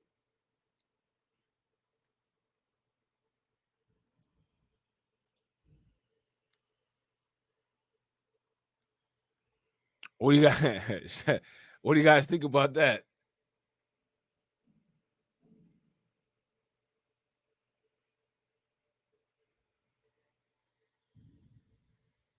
Sit sideways like Slim Thug and Paul Wall.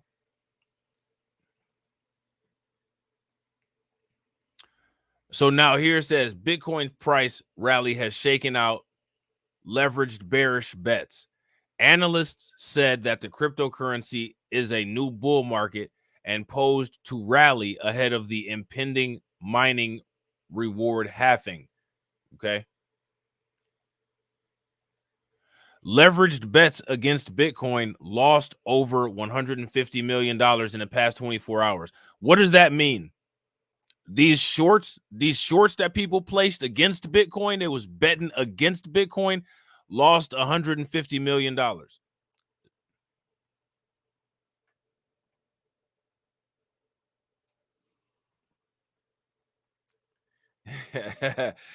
I shout out to AB Promotions. Hey, look, do you believe what I be saying now, bro? Do you believe what I be saying now?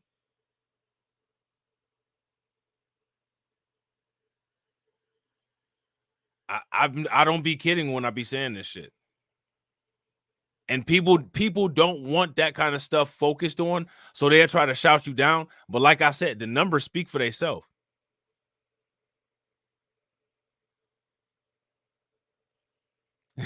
somebody sick, somebody big mad.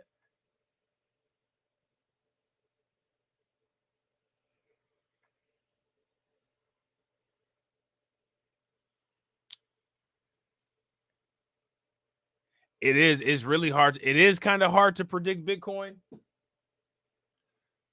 But if you look at the trends based on what quarter of the year it is, a lot of times the behavior, it kind of flows in a cycle. Would you guys say? It is kind of hard to make like individual predictions based on specific events, but I think if you made a broad estimate, based on historical charts, I think you'd be able to do pretty decent using historical charts to make some price predictions.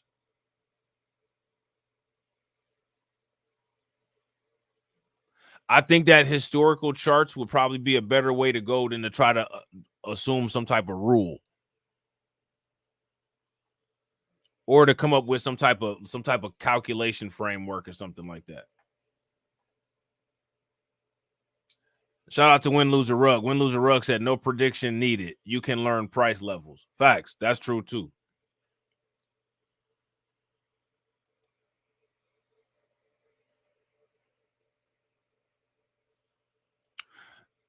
So now here says Bitcoin briefly topped the 57,000 level early Tuesday to reach its highest price since November of 2021 on the back of multiple catalysts, such as rising volumes on spot Bitcoin exchange traded funds, which are ETFs, and institutional buying. Covering shorts may have contributed to the asset's strength since the start of this week. Data from CoinGlass shows shorts have lost over $180 million since Sunday. Still, interest jumped from 48 billion to nearly 54 billion, showing a rise in bullish bets as traders expected volatility. Liquidation is when an exchange forcefully closes a trader's leveraged position due to a margin shortfall. It happens when a trader lacks sufficient funds to keep the trade open. Large liquidations can signal the local top or bottom of a steep price move, which may allow traders to position themselves accordingly. The Bitcoin bump bioed the broader crypto market.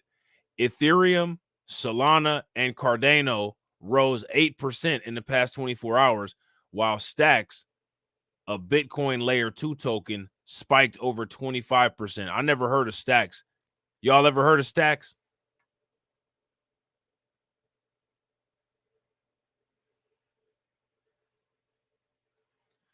Shout out to DC Precise. DC Precise, they sound like some old heads. Vanguard sound like some old heads. Vanguard said they don't believe in that asset class. How do you not believe in some shit that's in reality? I bet you they believe in God, but they don't believe in Bitcoin. You know what I'm saying? Like, it doesn't that just amaze you when people say such insane shit? I don't believe in Bitcoin. What are you talking about? It's been around forever. Them same people that say that they don't go to Bitcoin, they don't believe in Bitcoin to go to church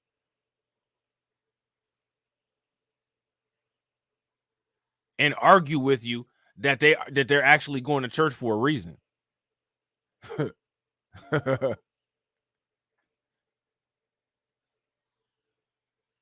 Seriously, I want y'all to conceptualize that. Sit back, relax, get comfortable, and just think of the statement. I don't believe in Bitcoin.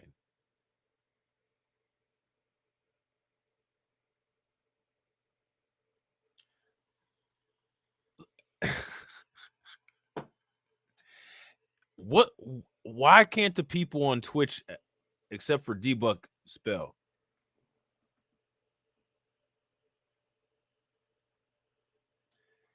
This dude says not believe in Allah, but believe in scam coin. I could never. You don't even believe in spelling words properly.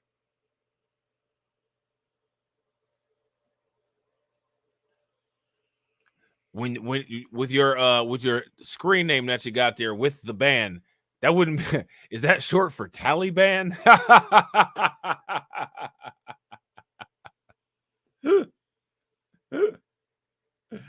Good point. Yeah, I appreciate it. Hey, I appreciate the honesty. Shout out to you. You know what I'm saying?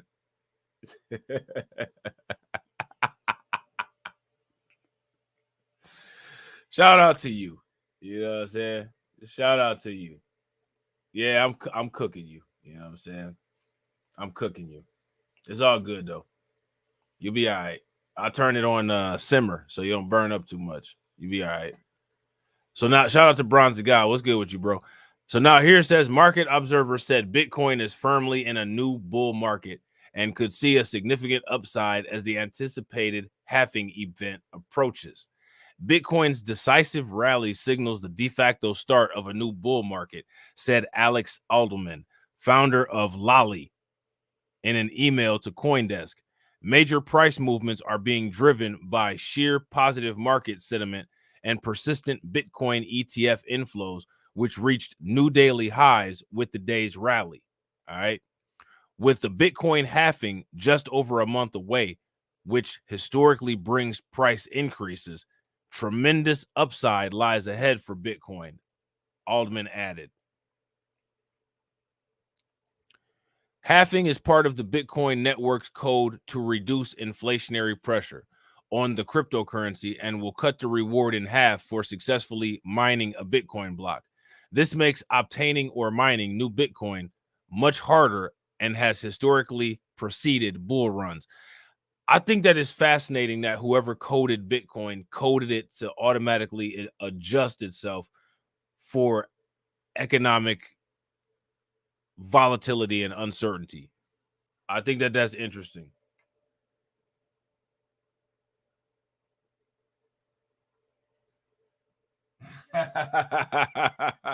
Yeah. Shout out to Patrick Taylor. Patrick Taylor said, Rob said these people drop to their knees talking and waiting for something to appear, but call you crazy. Bro, the only time you don't get called crazy for talking to yourself is when you pray. That's wild. I'll sit there and talk to myself all day. Somebody call me crazy. I'm talking to myself. Somebody will then go and get on their knees and pray to something that nobody even knows if it exists or not. And that person somehow is not crazy. But I'm talking to me, who I know is right there.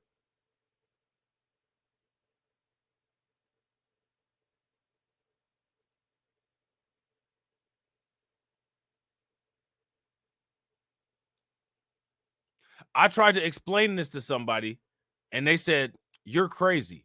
And I'm like, but you're the one that's trying to communicate with something that you don't even know is there or not. I know that I'm standing here and I'm communicating with myself, but I'm somehow crazy. Somebody make that make sense.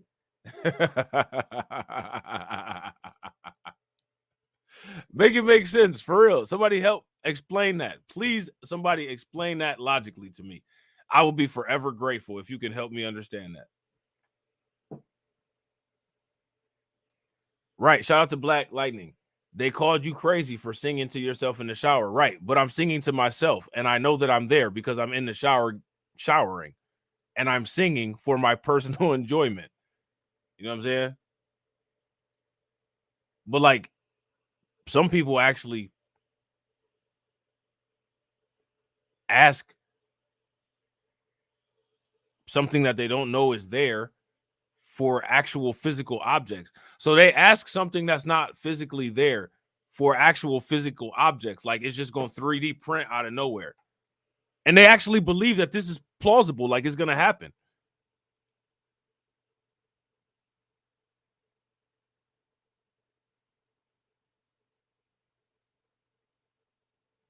But if you start listing stuff off to yourself, I got to do this today, I got to do that today. Oh, you talking to yourself?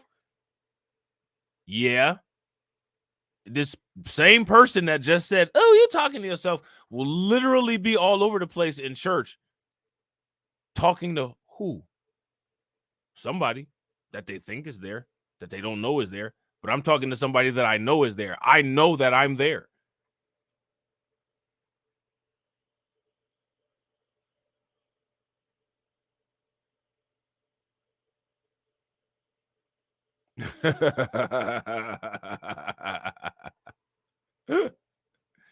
Let me ask you guys this question. We're gonna shut this down once and for all.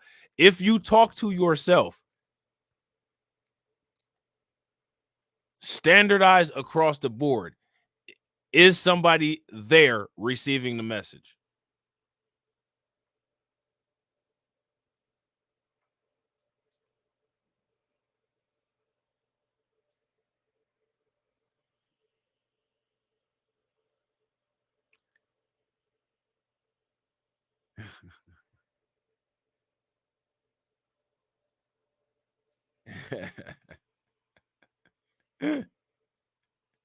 You know what I'm saying? So shout out to Al. You're there receiving the message, right? So you know that you're there. But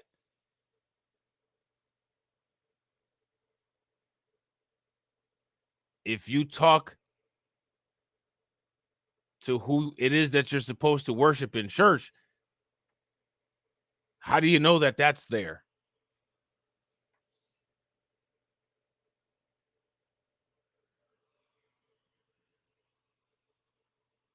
It's not a guarantee. It's only guaranteed if you talk to yourself. You can guarantee two things if you talk to yourself. The first thing is that somebody's there, and the second thing is that somebody's listening. You can't guarantee that with anybody else. You know what I'm saying? I'm just saying. You know what I'm saying? So now this article here, an analyst explains why Bitcoin price targets $90,000. Here's my question.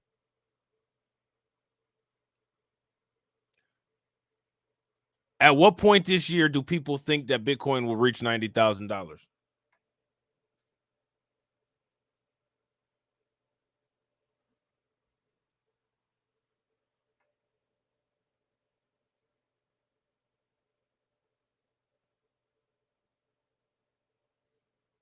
Anybody got any estimates?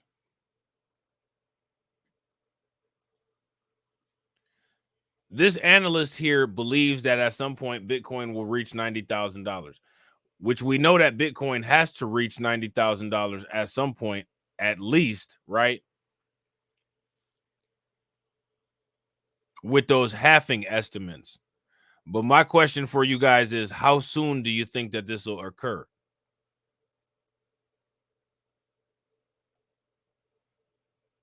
When do you guys think that this will happen?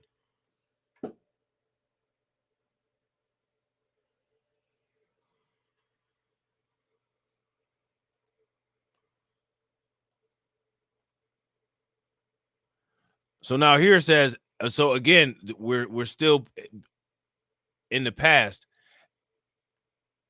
with these prices, right? As of writing, Bitcoin has been consolidating between $50,500 and $53,000. The market participants await the breakout or breakdown to predict the future price trajectory of Bitcoin. Now, let me ask you guys a question. When the market corrects itself, what do you guys think that the price will be at this point when the market corrects itself? What price should we be looking at to start buying again? This is a win, lose, or rug question. This is the kind of stuff win, lose, or rug be calculating.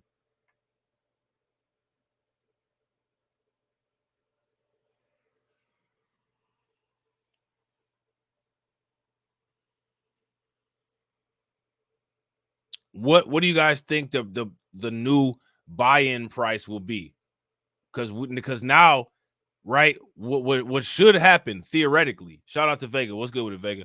What should happen theoretically is that right now people should be, remember, this isn't financial advice, but people should be selling some off and waiting for it to go down below the minimum price that they bought it before and then buy it all back.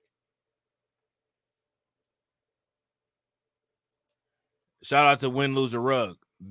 Win Lose a Rug said Bitcoin is better to just buy in increments until we hit that 90K. I ain't mad at that.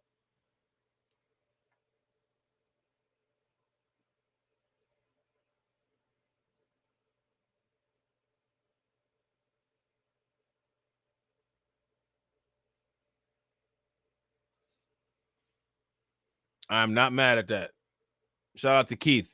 Keith agrees with Win Lose a Rug. Yeah, I buy a little bit of Bitcoin every pay.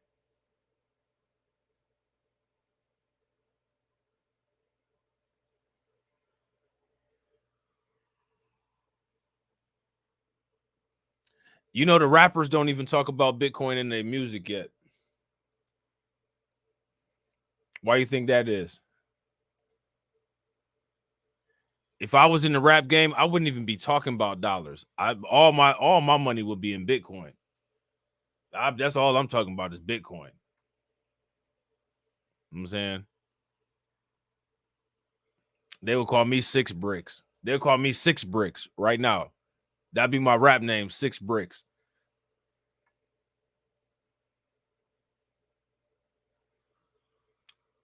Shout out to With the Band. With the Band said my first exposure to Nipsey was a Bitcoin video. Oh, okay, first exposure to Nipsey Hussle. That's what's good.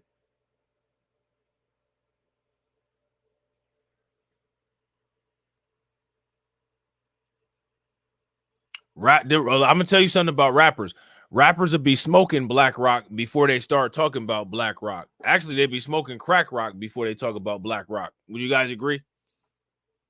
If y'all agree that rappers will smoke crack rock before they talk about Black Rock, give me a thumbs up. If y'all disagree, give me a thumbs down.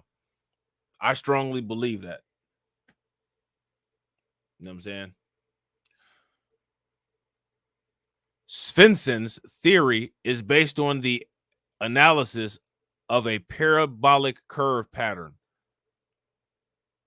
This anticipation, backed by historical data and global liquidity trends, suggests a significant upward trajectory for Bitcoin. Here go my question. How many people know what a parabolic curve pattern is?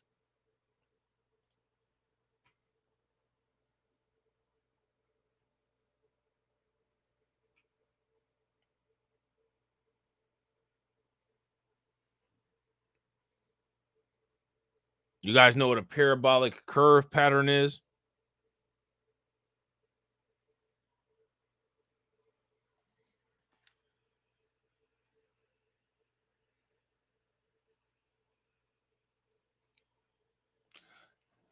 That basically means like a McDonald's arch, right? Remember from math class, parabolas?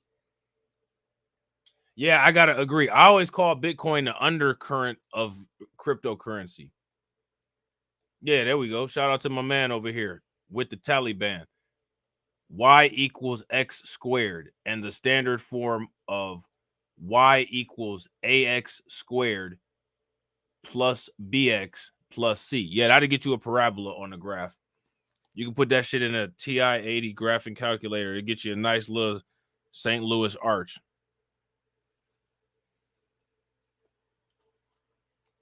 So that's what the Bitcoin graph is going to look like.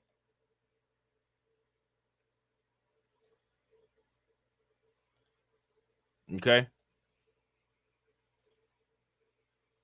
Now you know with the band, you know his foreign ass was gonna have the math on there real quick. This is what I'm talking about. This is what I'm talking about. You know what I'm saying? Gotta compete with the undocumented bros. You know what I'm saying? Gotta compete with the undocumented bros. You know what I'm saying? You know his foreign ass was gonna have an AX plus YX equals B with the graph and everything on demand and shit. That's how you learn it in them places where you ain't got no books. They be making them memorize everything. I'm dead serious. You know what I'm saying? So another thing that you could use too is a financial calculator. How many people ever used a financial calculator that got the internal rate of return on it, net present value, the compound interest formulas? He had it on demand. Yeah.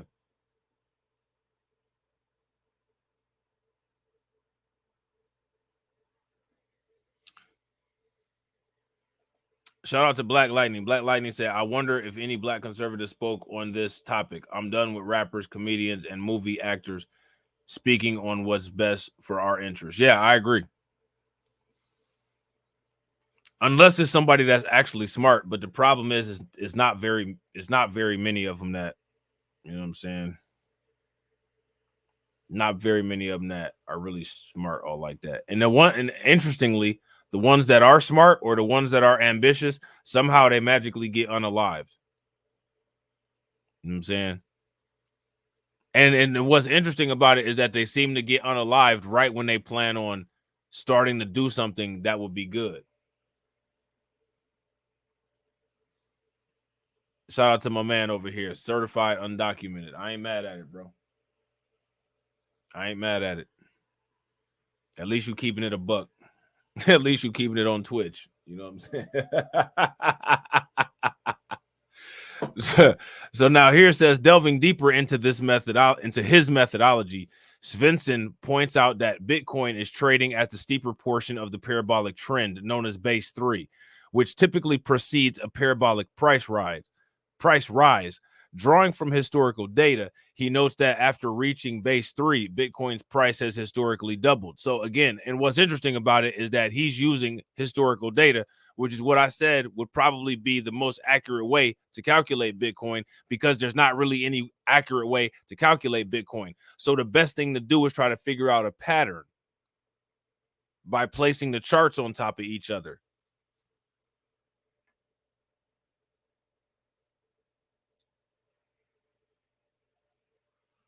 He said, we live on the Twitch up here. All right, that's what's good.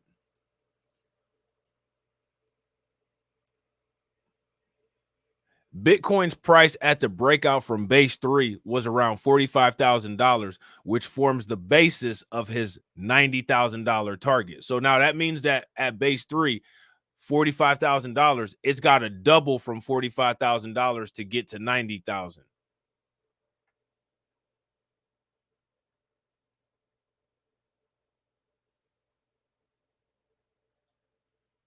Okay. Moreover, Svensson's analysis extends to calculating the surge ratio in each cycle to forecast the upcoming bull cycle's peak.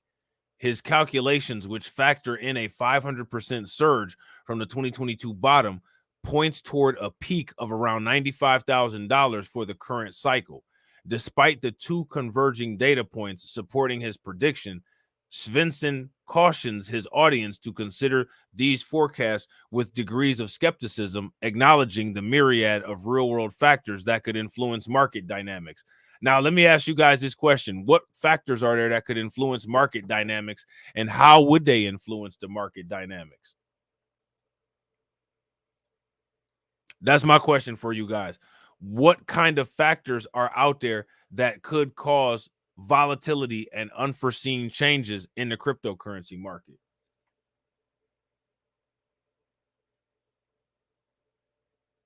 What do y'all think?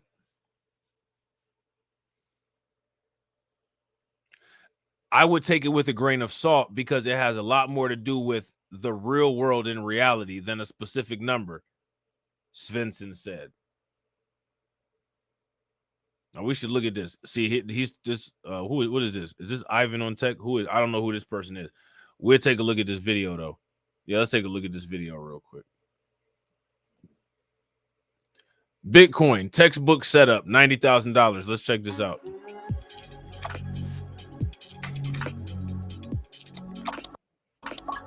We are now coming up on the 1-year anniversary of when I began calling for a parabolic trend on this channel. 11 months ago, we began discussing the potential of a parabolic trend because you know what? Bitcoin does this every cycle. It always finds a parabolic trend at some point. And now, all right, so let's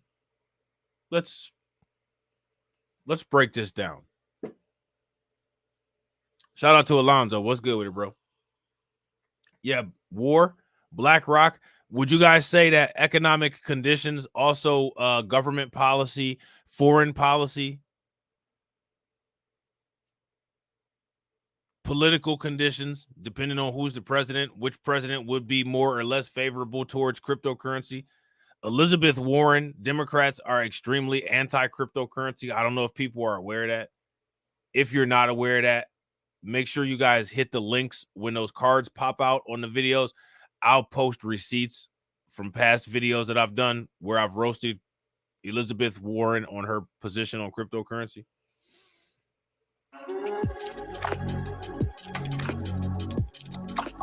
we are now coming up on the 1-year anniversary of when I began calling for a parabolic trend on this channel. 11 months ago, we began discussing the potential of a parabolic trend because you know what? Bitcoin does this every cycle. It always finds a parabolic trend at some point. And now a lot of people are looking at the Bitcoin trend and the textbook diagram. Everyone has an opinion on where we are in this trend, but there is one very easy, distinct way to know where we are, which base we are currently at. And that is wherever the price meets the trend line. I think that this is clear as day. We are currently coming up on the steeper portion of the parabolic trend, which is where base 3 is in the diagram. When it gets really steep, well, here we are. Shout out to Win Loser Rug. Yo, Win Loser Rug, you still in here? Have you ever heard of this method? How many people have ever heard of this method? If you guys have ever heard of this method, give me a thumbs up. If you guys haven't, give me a thumbs down. I've never heard of this, but this looks real interesting. And I'm gonna actually do a little bit of research and check this out and see how accurate this is. Now, guys, it's getting pretty steep. What's going to happen next? How high are we going to go? And the textbook suggests that after base 3, you get a double in price. 45,000 times 2 is the target of the parabola.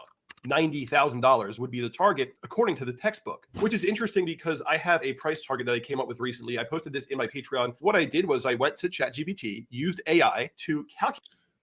So this Hedom went to ChatGPT talking about he finna use AI. I don't know about all that. Shout out to Win Loser Rug. Win Loser Rug says, nah, I don't trust patterns. So you said your method, your preferred method is to use trend lines, you said, right?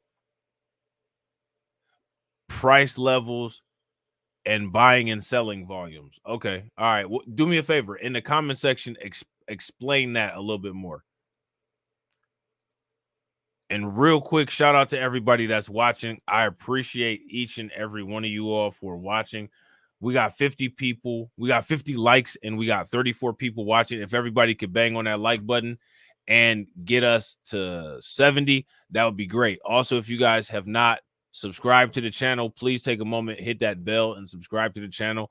And please share the stream to your social media. Calculate the reducing ratio to come up with the next number in the sequence for both the highs and the lows. 60,000 divided by 6, 10,000 divided by 5, 2,000 divided by 4, and that gives us 500%. Divide by 6, divide by 5, divide by 4, that actually lands us at 95,000. So that is certainly very intriguing that the textbook lines up with the calculation that I got from AI. So we have those two data points that are lining up to 90 to 95,000. Now, something I want to mention is that this whole thing with these calculations, whether it's the 5.3 theory or it's this AI reducing value ratio calculation, whatever it is, it's kind of a weak analysis in a way. I would take it with a grain of salt because it has a lot more to do with the world in reality than a specific number. Because when you look at the things that really matter, it's the Fed balance sheet and the global liquidity. This is the global liquidity index. And you can see that even though the Fed's balance sheet was flat in 2016, 2017, the global liquidity index was on a major move up, Bitcoin following. Bitcoin tops out right around the time of the global liquidity index, goes sideways with it, and then goes up with it and goes down with it. And it kind of just follows the global liquidity. You know, Bitcoin being already very close to its all-time high. If we start to see the money coming back, the money. So now, like, here's the problem, right? Like, it follows this global liquidity index until you get right here, and then all of a sudden, an inverse correlation starts happening. Do you guys see how, like, do you guys see what I'm saying? So it does look like it follows the global liquidity index, but then right at the end, you can see where the candlesticks go opposite of the green. At some point, there's an inverse correlation that starts. So here's my question for you guys: what causes that? And I'm wondering if he's going to address that. Printer turning on, the Fed balance sheet ticking up, the global liquidity ticking up. It means that the price of Bitcoin may actually end up going a little bit higher, or a lot higher than the crowd currently expects. And when I say that, what I mean is the people that keep saying that Bitcoin's not going to go above 100, or because in these past cycles, Bitcoin is trending up alongside the global liquidity. Now we're trending up against the liquidity cycle. So if the liquidity cycle turns around in our favor, that's sort of like a double whammy. Bitcoin's diverging away from the global liquidity in a positive manner. We have the ETF approval, the halving's coming up. There's a lot of really good things here. How do we know how? Here's my thing with this. With his model, how do we know that it's just going to turn around? How do we know that it's not going to stay inverse? Like, I don't understand. Like, he's not really showing any evidence of how that would occur. Liquidity in a positive manner. We have the ETF approval, the halving's coming up. There's a lot of really good things here for Bitcoin and crypto. So I'm keeping my mind open to the idea that the unexpected is always likely in this market. The estimated peak value I have is 142,500, but I won't be waiting for a specific price to take profit, because again, I created the halving cycle profit indicator to ensure that I'll be taking profits no matter what. And the way that I'm doing that is by placing both price targets and time targets, so that if certain prices are reached, you're taking a portion of your profits. And if certain time periods are reached, you're taking a portion of profits. So that way you're going to take profit. Don't just rely on one thing, one indicator, one number, one price. I would say have multiple plans for profit taking so that you're going to take profit no matter what. Yeah, I gotta agree. Shout out to Win Loser Rug. Win Loser Rug says, and he's heavily news and economic event reliant. Yeah. Yeah, and I gotta agree. See, because like I got a lot of questions with his model that he doesn't really like. He's just like, okay, well, this is going this way and this is gonna go this way. How do you know? Like, there's no law that says that those correlations are gonna reverse just because they hit a certain point. Like, there's got to be something that all of this stuff has to have a causation. And if you're saying that these lines are going to go in all these different directions, but you're not giving what the causation is, that's not really helping if we're trying to develop a buying strategy. You know what I'm saying? If you guys agree, give me a thumbs up. If you guys disagree, give me a thumbs down. What happens? Going back to the beginning point of this video, Bitcoin is now heading up for base 4, and the textbook suggests a target of 90,000. We'll see if that ends up being the peak price of the cycle, or maybe the global liquidity cycle will start to pick back up and send us a lot higher than people expect. Hope you guys enjoyed this video. Subscribe, hit the like button. And if you guys want to... All right, so there's that. All right, so I don't know. You know what I'm saying? Sounds good, but we'll keep an eye on it. We'll keep an eye on it. So this next article here. Yeah, exactly. And that's why I'm saying, like, why are we using the global liquidity index as a trend line for cryptocurrency? Like, I'm just like, okay, you know what I'm saying?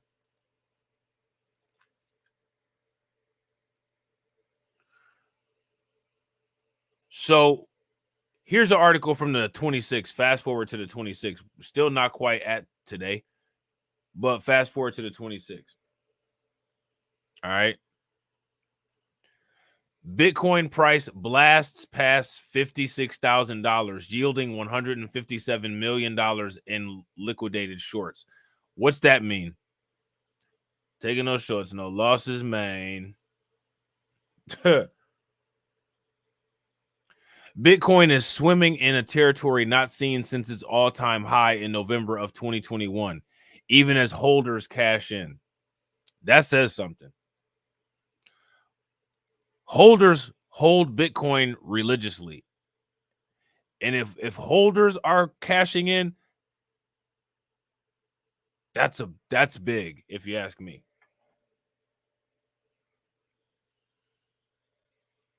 You know what I'm saying? After flirting with $55,000 for much of the day, the price of Bitcoin didn't hesitate to leap comfortably above $56,000 late Monday, $56,700 as of writing, reaching heavy altitude despite more than 157 million in Bitcoin shorts before being liquidated over the last 24 hours, according to CoinGlass. Okay. The milestone comes only hours after Bitcoin surged over $53,000, already seeing heights not seen since 2021. And currently we're over that.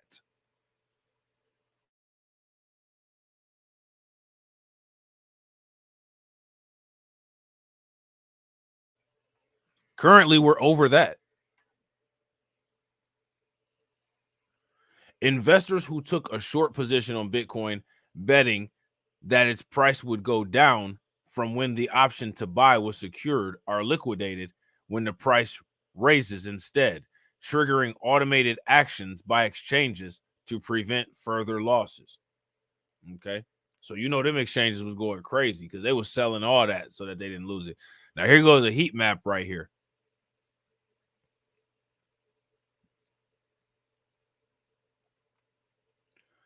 The last 24 hours of cryptocurrency liquidations, according to CoinGlass.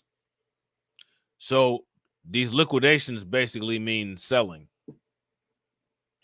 Bitcoin has logged then an intraday increase of about 10%, a return that would look great as an annual return for conventional investment vehicles. As we know, when it comes to cryptocurrency, higher losses when the losses occur should be expected, and much higher gains should be expected when the gains come. Would you guys agree?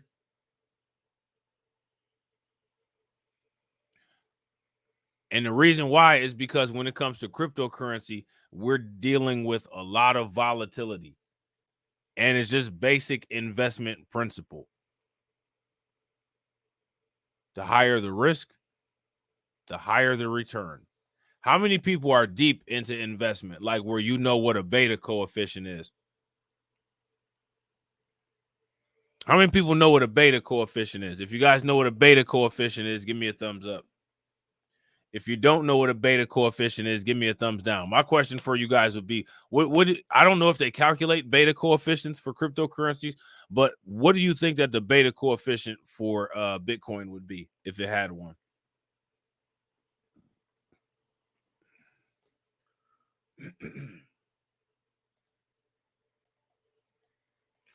So now here it says, and the green candles are being driven by TradeFi hunger for Bitcoin spot ETFs, which also saw record inflows today. So we already talked about the Bitcoin ETFs. We know the Bitcoin ETFs was lit.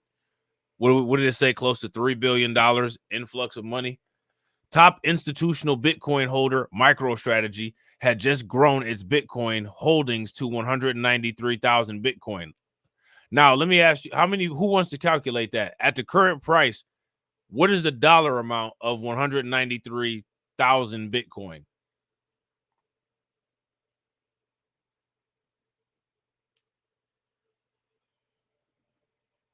At the current price of Bitcoin, what is 193,000 Bitcoin worth in dollars? That stash was worth $10.28 billion. So y'all don't even have to calculate it. They calculated it for you. That stash was worth $10.28 billion when founder Michael Saylor tweeted about the acquisition of 3,000 Bitcoin this morning. It's now valued at $10.9 billion, a $620 million single day bump. $620 million in a single day.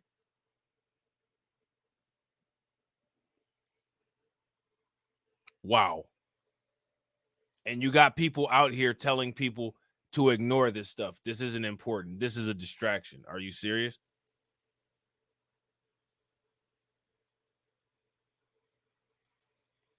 The firm has paid an average of $51,813 per Bitcoin, Sailor notes.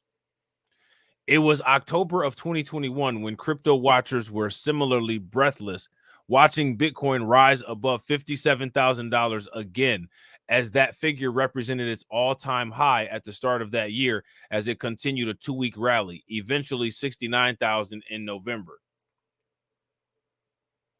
Today was a good day for Ethereum as well, with the price of Ethereum peaking at $3,273 about an hour prior to Bitcoin's breakout.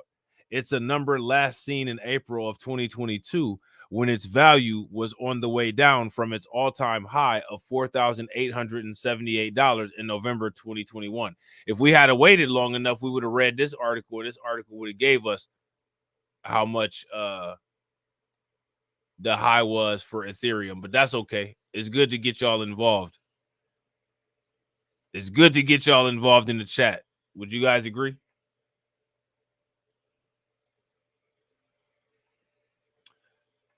So we got another article here from Market Insider, and this is another one from the 26th. Again, today is the 28th. Shout out. Hey, we need to help somebody get Patrick Tyler some ice. I need y'all to throw some ice cubes in the chat for Patrick. I think he over there turning green. We got to get him together. We got to get him back in the game. We got to get Patrick back in the game. You know what I'm saying?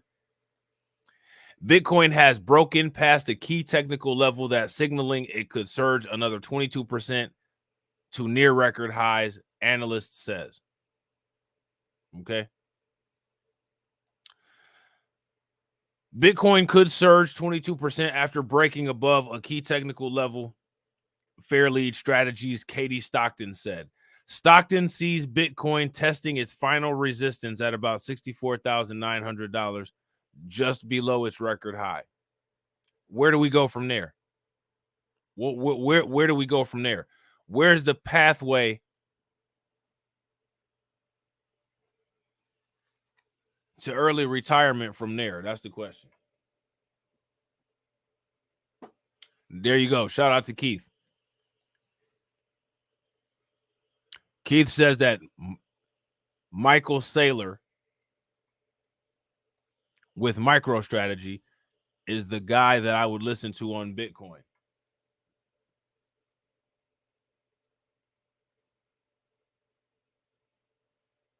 Shout out to Lewis Knowles. Make sure y'all show Lewis Knowles some love. Throw some flames in the chat for Lewis Knowles. Oh yeah, bro.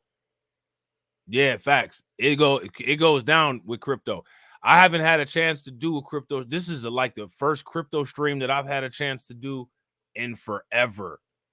But like I said, in the links, you know how those cards pop up in the videos. I'm gonna post a couple videos and I'm gonna post a playlist so that y'all can watch some of the old videos if y'all want to. And like I said, I'm gonna try to start making sure that I do at least 2 or 3 crypto streams a week. You know what I'm saying?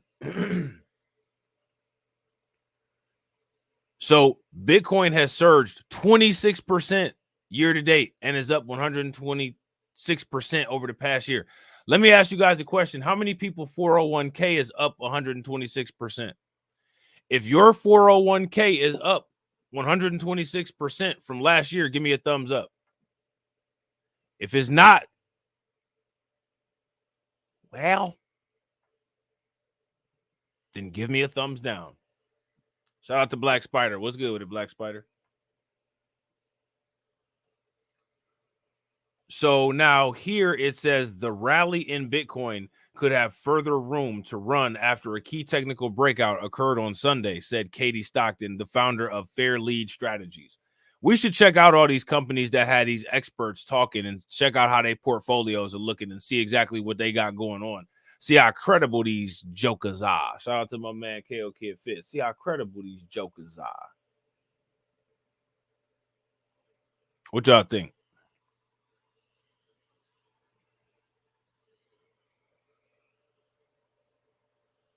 I think we're going to have to do that. Stockton told clients in a note on Monday that Bitcoin confirmed its breakout above the 48,600 resistance level in what is an immediate term bullish development on its chart. Okay.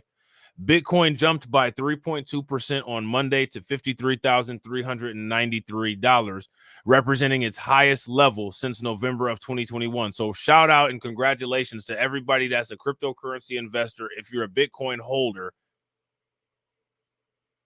we're now in the realms of being part of approaching breaking another milestone.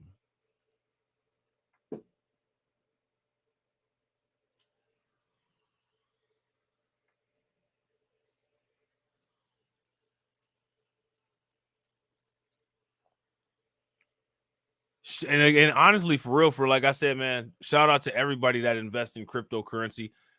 The people who are investing in cryptocurrency, we are the future.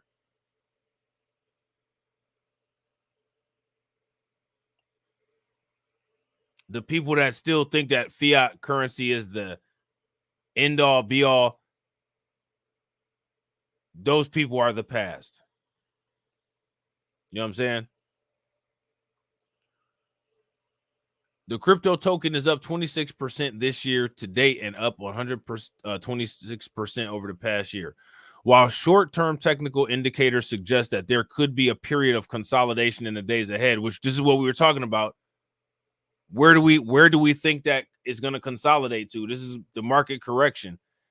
The uptrend should ultimately continue to its near-term and final resistance levels of between 56,400 and 64,900 respectively, Stockton said.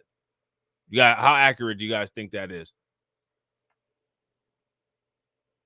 Shout out to Keith Evans. You should invest in my you should invest in my suburban prison industrial complex idea. Get rid of those safe injection sites and get rid of those methadone clinics and put up prisons.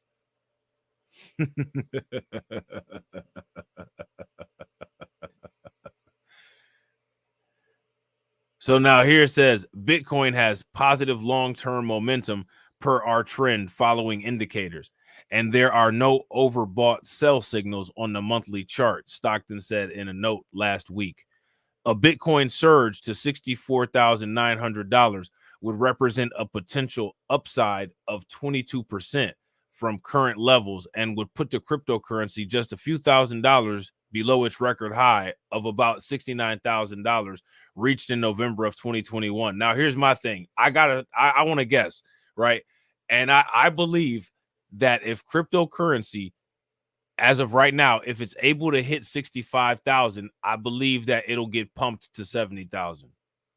And then I think the correction will happen after 70,000 if that occurs.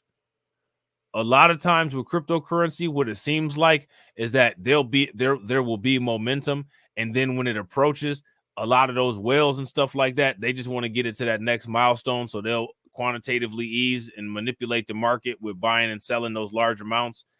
So I think if it gets past 65,000, they're gonna be like, man, we about to break 70,000 this year. The whales will do their thing. It'll get to 70,000, and then it'll go back down and just hover at 50 for a while until the next bump.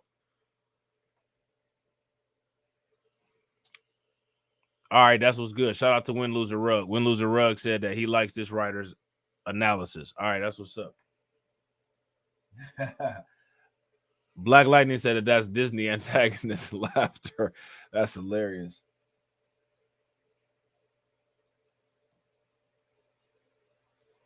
Yeah, and that's true. That's true. Bitcoin is actually classified as a commodity. That's big facts.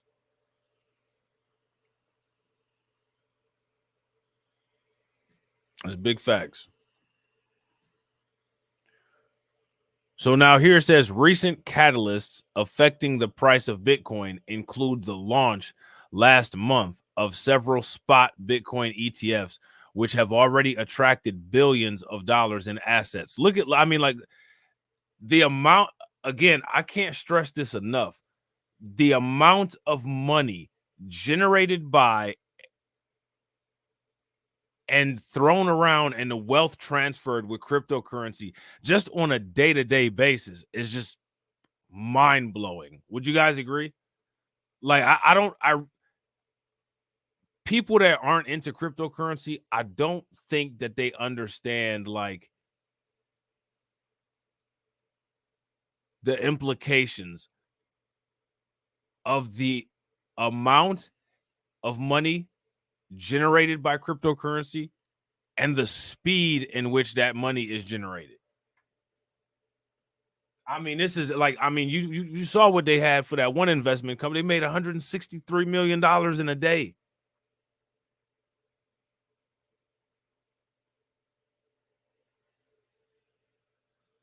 Now, shout out to Ricky. Ricky says invest in an index fund. I don't, me personally, just my, you know what I'm saying, from my personal experience and from my academic training, I don't mess with the stock market for the most part at all. I'm heavily biased towards cryptocurrency. So as far as like the S&P 500, you know what I'm saying, blue chips, Moody's and all that, you know, Standard & Poor's, I don't really mess with none of that. You know what I'm saying? That's like 401k type stuff for the most part. NASDAQ, you know what I'm saying, top 100 and all that. I don't really mess with the stock market. I'm old, man. You know what I'm saying? I got to mess with the shit that's going to blow up like in the next 5 to 10 years because I'm trying to kick it. You know what I'm saying? And the stock market ain't going to do it. You know what I'm saying? The stock market ain't going to do it. You know what I'm saying? It's not going to move fast enough for me. I need some shit that's going to blow up tomorrow. You know what I'm saying? And I was actually kicking it in a situation when my cryptocurrency blew up tomorrow, and that shit was lit. I need some shit like that again, and it looked like it might be either this year or next year, so that's what's good.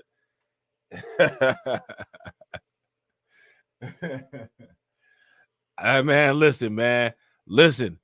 When you have XRP and you bought that XRP for between 12 and 25 cents, and you wake up and that shit is $4 a coin, and you're already on vacation, that should make you make some very irrational decisions that are extremely fun. And that's what I did.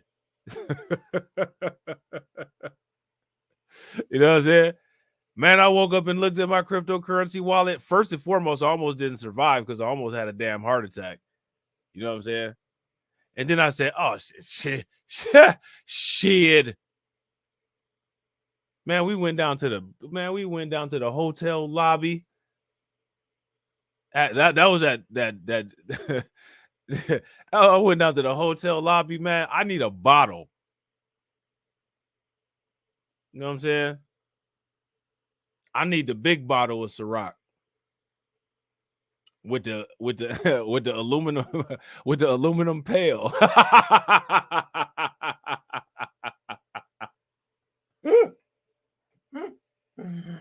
Oh man, it's crazy, man. Real quick, shout out to Lewis Knowles. Definitely appreciate it, bro. Make sure y'all show Lewis some love for joining the membership. I definitely appreciate it. Yo, we got 2 members on this stream, man. That's what's good. Again, the membership army is growing. We're going to keep growing. You know what I'm saying? Nothing stopping this train. We're going to kick it. We're going to have a good time. You know what I'm saying?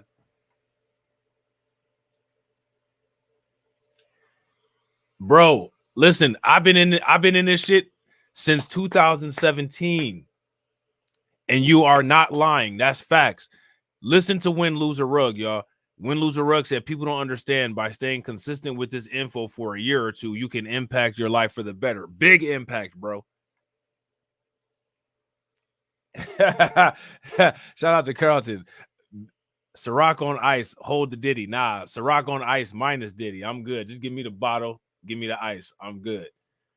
Give me some of that. Give me some of that very fine, that blue, the blue juice, the very fine blue juice, and I'm good. I just need a quart bottle of that very fine blue juice, some ice, and the blue bottle of Ciroc or the passion fruit Ciroc, and I'm good. You know what I'm saying? I'm good. And if you got some seafood around, I'm even better. You know what I'm saying?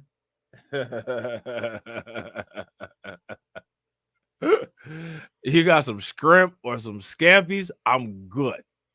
You know what I'm saying? So now here says, looking ahead, Bitcoin investors are focused on the halving event. So again, this halving event takes place. We should have a halving countdown. What do y'all think? Should we have a halving countdown and a halving party? If you guys think that we should have a halving countdown and a halving party, give me a thumbs up. If y'all don't think that we should, give me a thumbs down.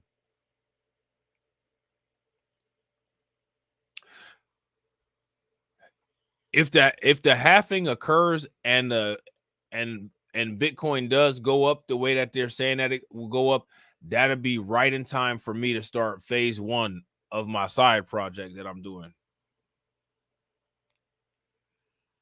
I'm telling y'all, man, when y'all see that side project, y'all gonna be like, man, that's wild, man. That's wild. Watch. The halving event will cut miners' Bitcoin reward in half, further limiting the supply of new minted Bitcoins.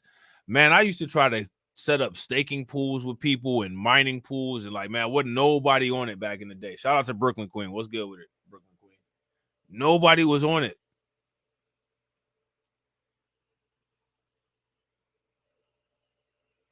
You know what I'm saying? Halving events in 2020, 2016, and 2012 preceded massive rallies in the cryptocurrency. One crypto investor who believes there's still plenty of upside left in Bitcoin is Michael Saylor. That's your boy, the chairman of MicroStrategy. All right, so we're going to be definitely following him. Saylor said in a post on X on Monday that MicroStrategy acquired an additional 3,000 Bitcoins for about $155 million, adding that the company now owns 193 Bitcoins acquired at an average price of $31,544. The position is now worth more than $10 billion, with about $4 billion in unrealized gains. $4 billion in unrealized gains. Look at this. This must be today's. This must be an article from today. Hold on. We was about to be at the end of the stream, but let's just see if this is one from today. We're gonna check this one out. Yep, this is from today. Y'all ready? Good, because I can do this little part right here and then clip this and post this up to play at the end of the day, so it'll still be so I have posted my one video for the day. So there go that. Bitcoin soars past $60,000 for the first time since November 2021. Where are we going from here, y'all?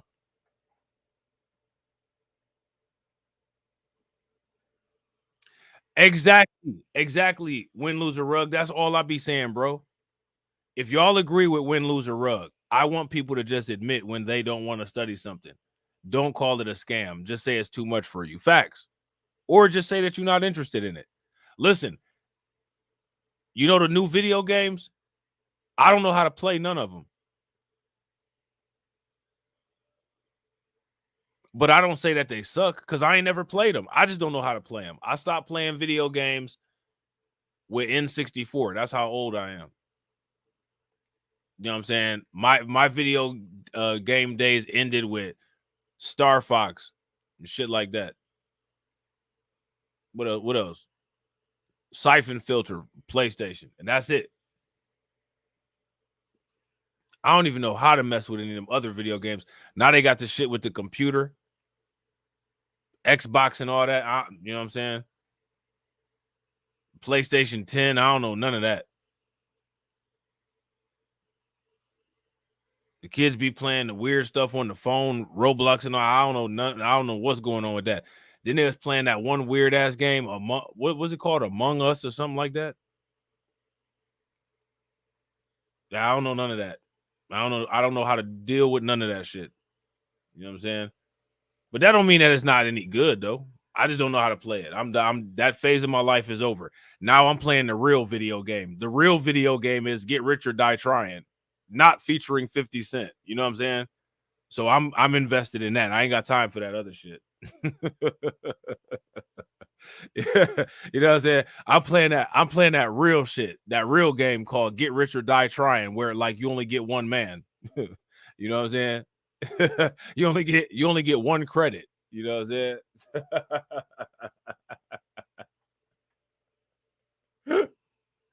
You know? Shit. So now here it says Bitcoin source past $60,000 for the first time since November of 2021. If you've been investing in cryptocurrency, your wallet should be lit up. You know what I'm saying? Your wallet should be lit up. Bitcoin climbed above $60,000 on Wednesday for the first time since November of 2021 and is still, to this day, 60,000. Spot Bitcoin ETF products continue to draw, it says bug inflows from investors, but I'm assuming that was a typo. I'm assuming that they mean big investors, but y'all see it right there. It says bug investors. I don't know what they're talking about right there. You know what I'm saying? The cryptocurrency gained 6% Wednesday to hover at 60,315 around 10 o'clock a.m. in New York. Bitcoin is trading above $60,000 for the first time since November of 2021. The world's biggest cryptocurrency by market cap gained 6% to touch $60,315 on Wednesday. It paired some gains to hover at $59,900 around 10 a.m. in New York. It's notched at about an 18% jump in the last 5 days and has climbed 35% year to date. Now, even though we know that 35% year to date, that's all right. You know what I'm saying? That's not really like nothing crazy impressive. You know what I'm saying? Shout out to We Lit. What's good with it, bro? That's not nothing like crazy impressive, that 35%, but I guarantee you it's better than what you would get on a CD. Shout out to, man, that's wild, bro. That's crazy. Y'all see that? It went up $2,000 since we started the stream. Black Bitcoin Key said Bitcoin is now $62,433. If we, I believe that if we hit 65, we going straight to 70, and then it's gonna fall back.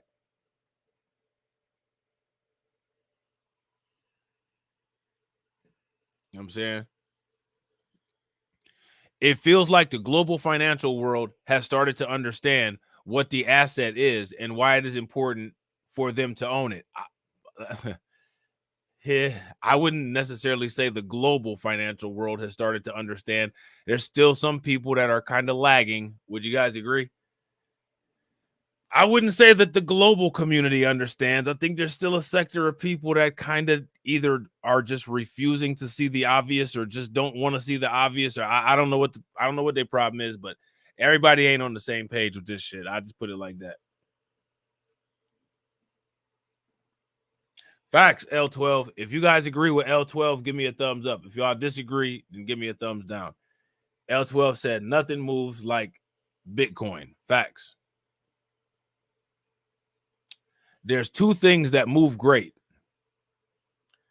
Bitcoin and Christina Milian in the Dip It Low video.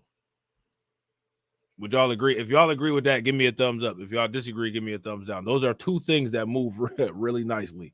You know what I'm saying? So now here it says we are not talking about small retail investors or family offices, but rather large institutions who want to invest hundreds of millions or even billions of dollars into Bitcoin.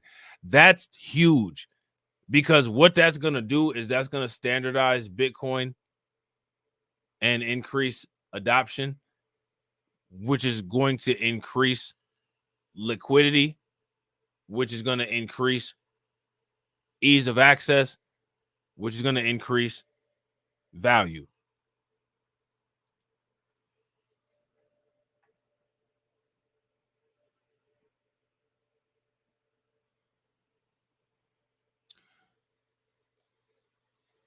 Shout out to Black Bitcoin Key. Black Bitcoin Key said it might hit 6'9" like them Latino thugs did in that Florida Planet Fitness. Black Bitcoin Key said that Bitcoin might hit 6'9" like how them Latino gangbangers did in that Planet Fitness locker room in Florida.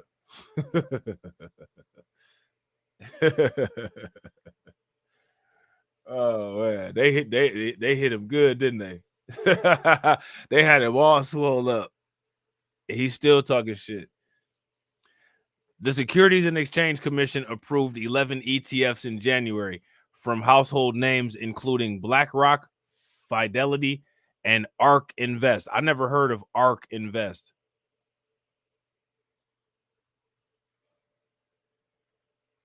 How many people ever heard of ARK Invest? I never heard of ARK. I've never heard of ARK Invest. That's helped usher in broader interest from investors, and that's what you want. You want broader interest from investors. As the products open the door to gaining exposure to Bitcoin without buying the crypto outright. Pompilano highlighted BitMEX research data, which showed on Thursday alone, look at this, on Thursday alone, Bitcoin ETFs saw inflows of $576.8 million, the equivalent of 10,167.5 Bitcoins. Could you imagine if you had that in your bank account?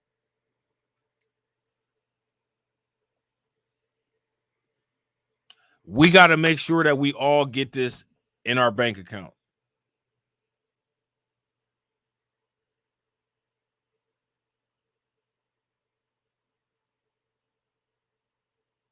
This is what I'm saying. Like, people don't know, man. People do not realize, like, in the background with all this stuff going on with Bitcoin, people can't imagine. They cannot imagine the short periods of time with the large amount of money that's generated. Like, it's wild. Don't be missing out on this. You know what I'm saying? Like, don't be missing out on this, man.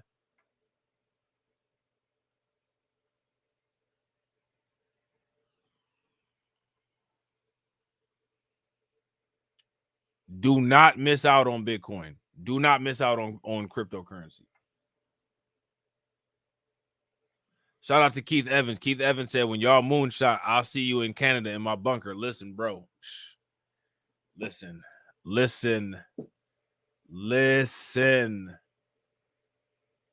And again, you got to keep reiterating this. Shout out to Win Lose a Rug. This isn't out of anyone's reach. Listen, man, I am telling you, my own eyes. If I could find, I bet you I got the screenshots on a Google photo somewhere. I went to sleep with like $1,000 in 2017. I woke up with like 15,000.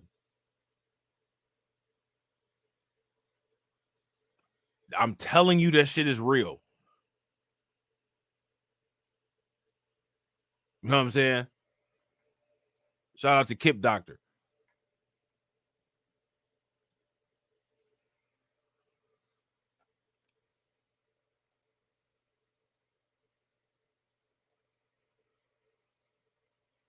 I'm telling you.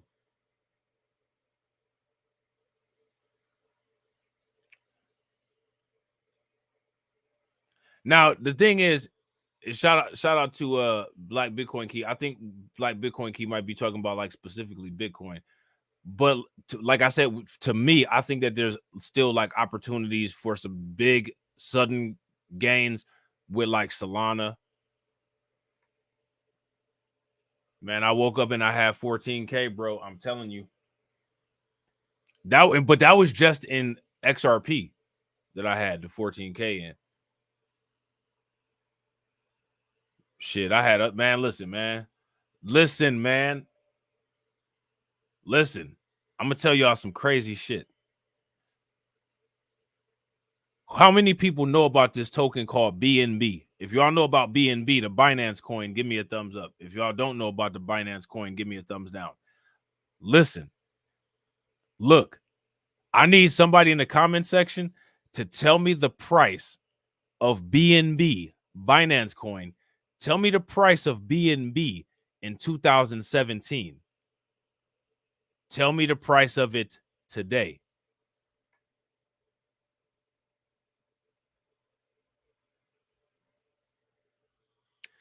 I used to have listen, before Binance had got banned, you used to be able to buy these Binance coins and they would give you a discount on the type of crypto that you bought. So I used to just have a stack of Binance coins. Let me tell you something. Look at the price of I need somebody to put in the chat the price of Binance coin BNB in 2017, and then put the price of it today in the chat.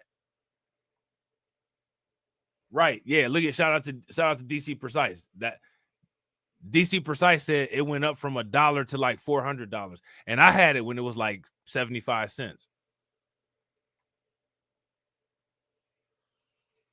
Listen, man, that's why I be missing 2000. That's why I be missing that. That's why I be missing 2017 so bad, man.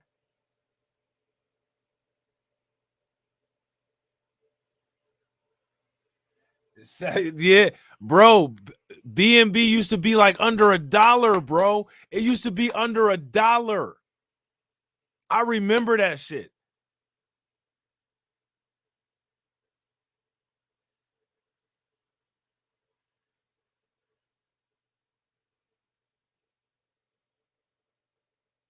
Man, listen.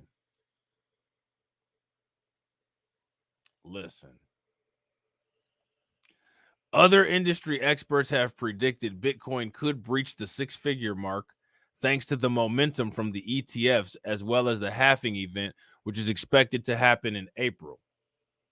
After halving, the rewards given to Bitcoin miners will be cut in half, and each halving brings Bitcoin closer to fulfilling its supply cap of 21 million. Now, let's actually move into the future and talk about predictions of what will happen after the 21 millionth Bitcoin is produced.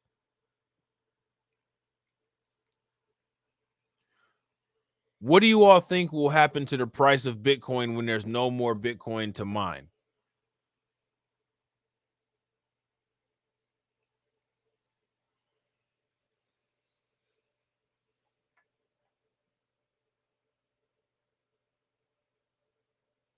What's going to happen to Bitcoin when there's no more to mine?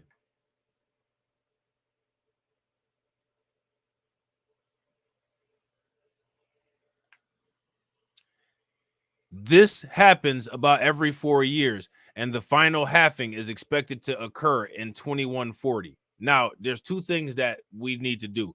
The first thing that we need to do is, starting right now, we need to figure out a way to live to 2140.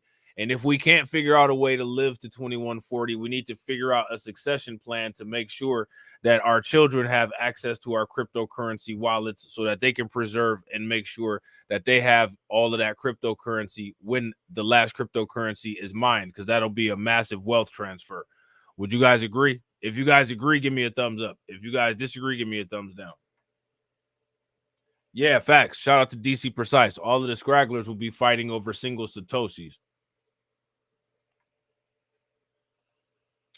In the 12 months following the halvings of 2012, 2016, 2020, the price of Bitcoin jumped. Look at this. Look at this. In the 12 months following the halvings of 2012, 2016, 2020, the price of Bitcoin jumped 8,069%, 284%, and 559%. Now, my question is, how many people got any investments that increased 8,069%, 284%, or 559%, respectively? You guys think that got anything to do with why BlackRock is interested in it?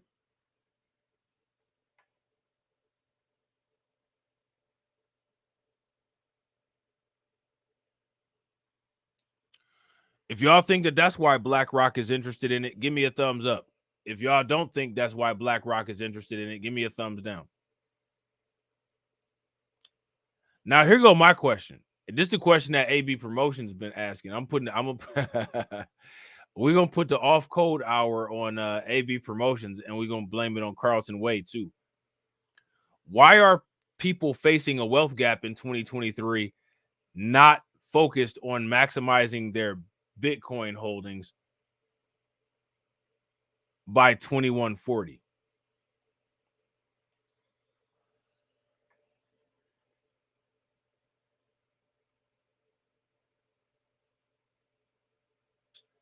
Shout out to We Lit. We Lit says shit's way better than stocks and cocaine. That's an interesting combination. That sounds like that's some Hunter Biden type portfolio. You know what I'm saying? Sound like Leonardo and Hunter Biden in a movie together or some shit. Carlton Way put the warning up.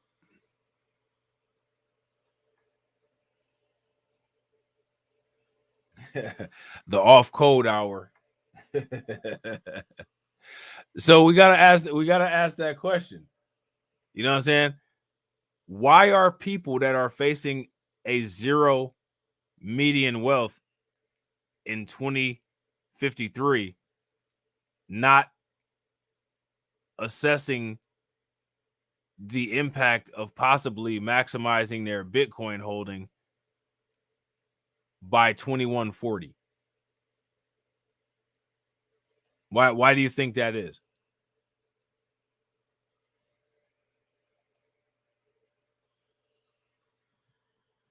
What do you guys think? Black Bitcoin Key said, what's off code? This whole stream is off code, bro. This whole stream is off code.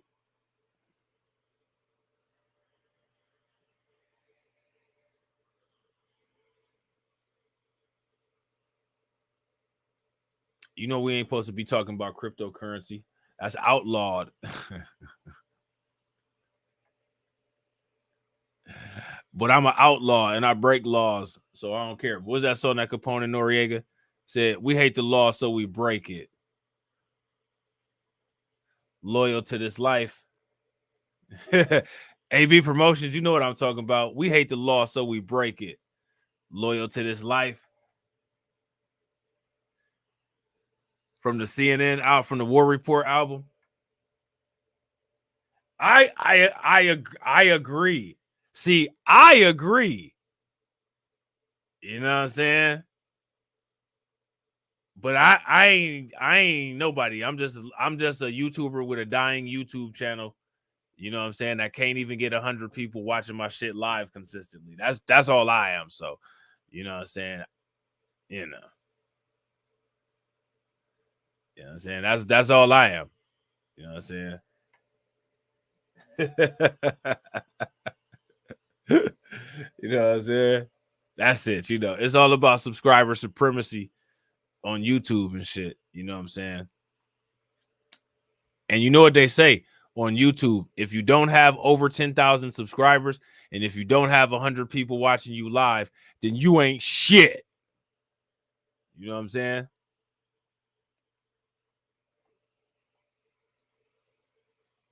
So, you know what I'm saying? We're going to stay thugging like that. So now here it says, FundStrat's Tom Lee has predicted that Bitcoin could rally to $500,000 in the next 5 years. And the Standard Chartered had forecasted that ETF inflows could help push Bitcoin's price to $200,000. Bitcoin hit its record high of $69,045 in November of 2021. Let me ask you guys this question.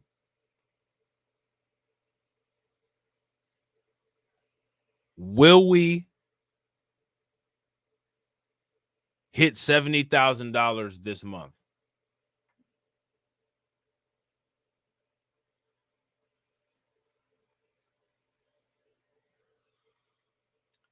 I gotta agree. And to me, the reason why a lot of people think that you need a large amount of money to do stuff is because they don't really know as much about money or as much about how to get shit popping as they claim that they do.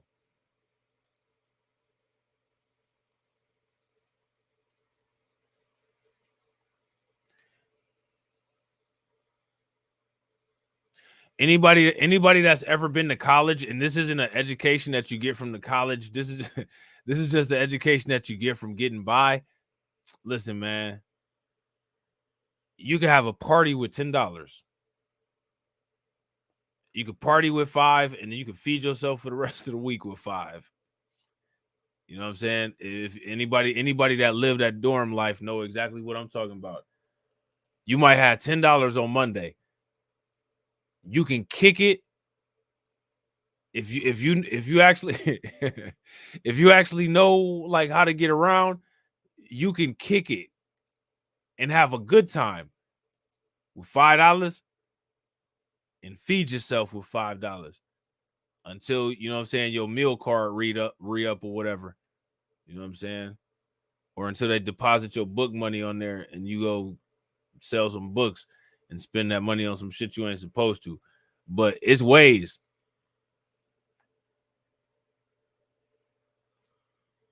You know what I'm saying? It's ways. Shout out to AV Promotions. You ain't black. If you fuck with cryptocurrency, you ain't black. And Joe Biden ain't the one that even said that one. You know what I'm saying?